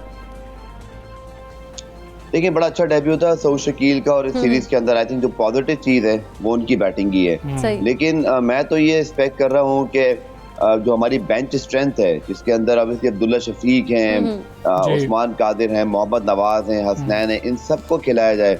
लेकिन मजे की बात है कि जो अब तक मैं खबरें सुन रहा हूँ उसके मुताबिक शायद हमने कोई तब्दीली करने का सोचा ही नहीं है। तो ये उससे बड़ा डिजास्टर होगा मेरे ख्याल में। जब आपके पास कुछ नहीं है, नथिंग टू लूज, आप सीरीज हार चुके हैं, तो अब कौन सा खौफ बाकी। भाई मुझे तो ये समझ नहीं आता कि पाकिस्तान टीम मैनेजमेंट, ये जो खिलाड़ी हैं, इनको खौफ किस चीज का। हारेंगे ना भाई, वो तो वैसे भी हार रहे हैं अब। तो भाई फिर आप थोड़ा सा एनिमेटेड हो जाएं, थोड़ा सा कहते हैं ना दिल लगाकर खेलें, थोड़ा सा दिखाएं दुनिया को कि आप यहाँ पर कोई मैच जीतने के अज़म के लिए आए। अगर आप पाकिस्तान की अप्रोच देखें, स्पेशली बैटिंग के अंदर, तो इसके अलावा अब देखिए ना 160 पे 7 आउट थे, हम तो आपको याद होगा, और आपने हसन अली को बॉलिंग से हटाकर 240 करा दिए। ऐसे तो आपके डिसीजन मेकिंग हो रही है। तो पूछे बाबर आजम से कि भाई आपने दुनिया के बेहतरीन बैट्समैनों में शुमार होना है, बट कैप्टनसी का भी एक आपके ऊपर रिस्पॉन्सिबिलिटी है जिससे आप बरील दिमाग नहीं हो सकते। ये जो शिकस्तें हैं दोनों, ये किसी सूरत डिफेंड नहीं की जा सकती हैं। आई थिंक बहुत ही बेहतर होगा कि पाकिस्तान की टीम आज का मैच किसी भी तरह जीत जाए। तो वो कहता है ना, जैसे आपने कहा कि इज्जत बचाने वाली बात है, बट अगर ये इमेजिन कर लें कि अगर ये आज का मैच भी नहीं जीत पाते, तो आप ये देखें कि वर्ल्ड कप सर पर है।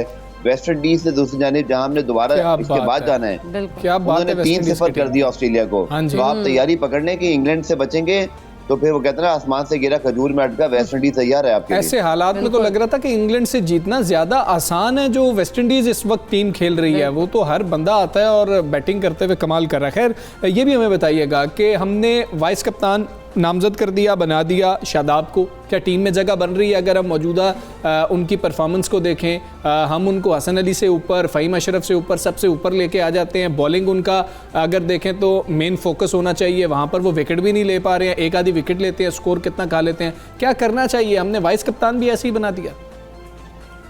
अब बहुत जल्दबाजी में फैसला किया गया हमजा, और अब आपने उसका नतीजा देख ही लिया।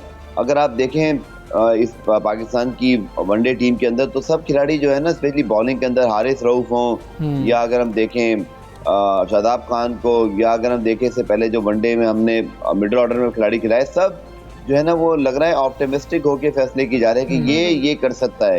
हालांकि वो कर नहीं पा रहा, उसकी जॉब जो है उसको परफॉर्म करनी चाहिए।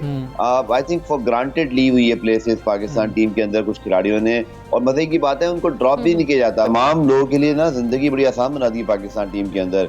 उस्मान कादिर परफॉर्म कर रहे हैं, आप उनको टी खिलाते हैं क्योंकि आप समझते हैं कि जी आपके वाइस कैप्टन खेलेंगे। और दूसरी तरफ अभी हम बात करते हैं वेस्ट इंडीज की टीम की। देखिए अब है इंटेंट का खेल, अगर आप में है मतलब दिल गुर्दा है, आप छक्के चौके मार सकते हैं, इंटेंट आपकी है, तो फिर ही आप जीतेंगे। वेस्ट इंडीज ने ऑस्ट्रेलिया को 3-0 कर दिया अपने मुल्क के अंदर। इंटेंट तो देखिए उनकी, वो तो हर प्लेयर जो है वो अटैक करने के जो है ना वो उस प्लानिंग से आता है। दूसरा, बाबर के 2 मैचेस के अंदर रन नहीं हुए, आपने हाल देख लिया। तो आपने मिसबाह मोहम्मद वसीम जो चीफ सिलेक्टर हैं, या ऑब्वियसली जो आपके करता धरता है, उनसे कोई पूछे कि भाई आपने की क्या टीम बनाई है, कि क्या ये सिर्फ बाबर आजम रन करेंगे तो ये टीम कम्पीट भी करेगी? जीतने की बात तो छोड़ ही दें, अब आप कम्पीट भी नहीं कर पाते। और किससे? इंग्लैंड की बी टीम से, जिसके 3-4 खिलाड़ियों के नाम उनके कप्तान को टॉस पे याद नहीं थे। आई थिंक ये बड़ा लम्हा फिक्रिया है। आपकी टीम जहां इस पर स्टैंड कर रही है, इस पर शायकीन क्रिकेट हो, आप देखें रमीज राजा हो, शोएब अख्तर हो, शाहिद आफरीदी हो, इंतजामुल हक हो, आप देखें वो सब बिल्कुल उन्होंने उस नहज पे तनकीद की है जहाँ से अंदाजा हो रहा है मामलात की जो संजीदगी है, संगीनी, कि अगर आपने फैसले ठीक ना लिए तो आपके क्रिकेट का हाल बुरा हो जाएगा। बिल्कुल ऐसी है अब्दुल गफ्फार साहब। हम देखते हैं कि अगर हम पहले खेलें तो हम बड़ा स्कोर बना नहीं सकते, बाद में मतलब हम देखें तो हम चेज़ नहीं कर पाते। गलतियां कहाँ पर देखने में आ रही हैं? और दूसरा ये भी बताइएगा कि अब टीम मैनेजमेंट को क्या करना होगा? T20 सीरीज़ खेलने जाना है, क्या हिकमत अमली अपनाएंगे कि हम जो है बेहतर परफॉर्म कर सकें वहाँ पर और इस किस्म की जो है सिचुएशन से बच सकें ख़ास तौर पर? देखिए, जो होना था हुआ। अब आपको कम से कम तीसरे मैच में या T20 सीरीज के अंदर क्या खौफ है? हार का कोई खौफ नहीं होना चाहिए। आप चाहे इस पर अटैक करें, नए लड़कों का चांस दें। आपके पास मैंने बताया बेंच स्ट्रेंथ में अब्दुल्ला शफीक हैं, उस्मान कादिर बैठे हुए हैं, मोहम्मद नवाज बैठे हुए हैं, आपके पास मोहम्मद हसनैन है। भाई उनको खिलाएं, आप उनको बैक करें। और देखें, अगर आपने अब यहाँ से रिकवरी नहीं की है हमजा, आई थिंक यहाँ से रिकवरी स्टार्ट होनी चाहिए, क्योंकि T20 में मैं बेहतर परफॉर्मेंस एक्सपेक्ट कर रहा हूँ पाकिस्तान टीम से, क्योंकि आपको पता है कि जितना शॉर्ट फॉर्मेट होता है उतना अच्छा खेलते हैं। बट शुरुआत आज से करनी पड़ेगी। लेकिन मजे की बात है, जो अब तक खबरें आ रही हैं उसके मुताबिक कोई तब्दीली खास नहीं कर रहे हैं। कोई तब्दीली हम खास करने के लिए नहीं जा रहे हैं। अच्छा ठीक है गफ़ार भाई, हम ये सारी सूरत हाल हमने देख ली कि क्या हो रहा है क्या नहीं हो रहा है। हमने टीम सिलेक्शन के ऊपर भी बातें कर ली। क्या अभी भी हम बज़िद रहेंगे कि नहीं हमें नहीं लाने सीनियर प्लेयर्स वापस, नहीं हमारे उनसे ज़ाती मसाइल हैं तो हम पाकिस्तान क्रिकेट का नहीं सोचेंगे, हम सिर्फ अपना सोच रहे होंगे कि हमें यस बॉस कौन कह रहा है और कोई नो बॉस कहने वाला ना हो, हम यही सोचते रहेंगे? आपको कोई तब्दीली नज़र नहीं आ रही रवैयों के अंदर? कोई शर्मिंदगी नज़र नहीं आ रही है? देखिए ना, आप क्या आप T20 की परफॉर्मेंस पर वनडे में प्लेयर खिलाते हैं, वनडे में परफॉर्मेंस पर आप टेस्ट में प्लेयर खिलाते हैं? मुझे कोई ये बता दे कि हारिस रऊफ जिनका सिर्फ 3 फर्स्ट क्लास मैचेस का तजर्बा है, उसको कैसे पाकिस्तान की टेस्ट टीम में आपने शामिल किया हुआ था? कैसे वो वनडे स्क्वाड में शामिल है? उनका वनडे का क्रेडेंशियल क्या है? ये बहुत बड़े ब्लंडर्स हैं जो पाकिस्तान की सिलेक्शन कमेटी ने लिए हैं। इसी तरह अगर आप देखें शादाब खान की बैटिंग या बॉलिंग, कहाँ उन्होंने परफॉर्मेंस की है जो बार बार उसको आप टीम में लेके आ जाते हैं? उस्मान कादिर जो है वो आपके इस वक्त ऐसे स्पिनर हैं जो अपना जॉब कर सकते हैं। देखिए जी, आप ये फैसला कर लें कि आपने अब यहाँ पर प्रोफेशनल और स्पेशलाइज किस्म के खिलाड़ी खिलाने, जैसे कि उस्मान कादिर इन बॉलिंग, या आप उस शादाब खान को, या अब तो वही मशरफ की बात करें, उनकी भी प्लेस जो है वो समझ से बाहर है। ना बैटिंग में कुछ कर रहे हैं ना बॉलिंग में कुछ कर सकते हैं। रह देकर आपके पास सिर्फ हसन अली बचे हैं। शुक्र कीजिए कि हसन अली की इंजरी खत्म हुई, वो पाकिस्तान टीम में आए, और जैसा कि वो हमेशा बड़े कहते हैं ना कंपेटिटर्स हैं, परफॉर्म करते हैं, तो सिर्फ उनकी वजह से आपकी इज्जत बची हुई है। अगर पिछले मैच में भी देखें 5 विकेट उन्होंने जिस विकेट पे ली, वहां पर जो है वो बाकी बॉलर्स का क्या हाल हो रहा था। तो सर शाहीन का क्या करना है? एटीट्यूड ही बढ़ाना है या थोड़ी सी परफॉर्मेंस और स्किल को भी हमने बढ़ाना है? देखिए, शाहीन वक्त के साथ बेहतर होंगे। उसकी वजह यह है कि उनके पास पहले एक्सपीरियंस एक पार्टनर की कमी थी जो हसन अली की सूरत में आ गई है, बट कप्तान उनका इस्तेमाल कैसे करता है। दूसरा हमजा जो सबसे मेरे लिए कंसर्न की बात है वो मोहम्मद रिजवान है। वनडे इंटरनेशनल में देखें तो कोई 50 तक नहीं है उनका। अब उनको ओपन कराना है, नंबर 6 पे खिलाना है या नंबर 4 पे एडजस्ट नहीं हो रहे, तो भाई फिर सरफराज को खिला के देखें। जिद किस चीज की है? इस लिहाज लगता है किसी ने जिद बनाई हुई है, ना का मसला है कि सरफराज को स्क्वाड में रखना है पर नहीं खिलाना। अब आप समझ लीजिए ना कि मैं ये कह रहा हूँ कि एक फॉर्मेट के कामयाबी पर दूसरे फॉर्मेट में आप खिलाड़ियों को खिलाई जा रहे हैं। दुनिया में ऐसा कहीं नहीं होता। हर फॉर्मेट के अंदर बिल्कुल ठीक है, हर फॉर्मेट में जब आपने डालना है तो उस फॉर्मेट की परफॉर्मेंस को देखकर ही उसमें इंक्लूजन होनी चाहिए। गफ्फार भाई, सबसे पहले पाकिस्तान से आप बात कर रहे थे, देखते हैं आज के मैच में क्या होता है। हम तो यही उम्मीद रखेंगे कि पाकिस्तान जो है ये मैच बासानी जीत जाएगा और अच्छी परफॉर्मेंस दिखाएगा। हमें इजाज़त दीजिए, अपना बहुत ख्याल रखिए। अल्लाह हाफ़िज़।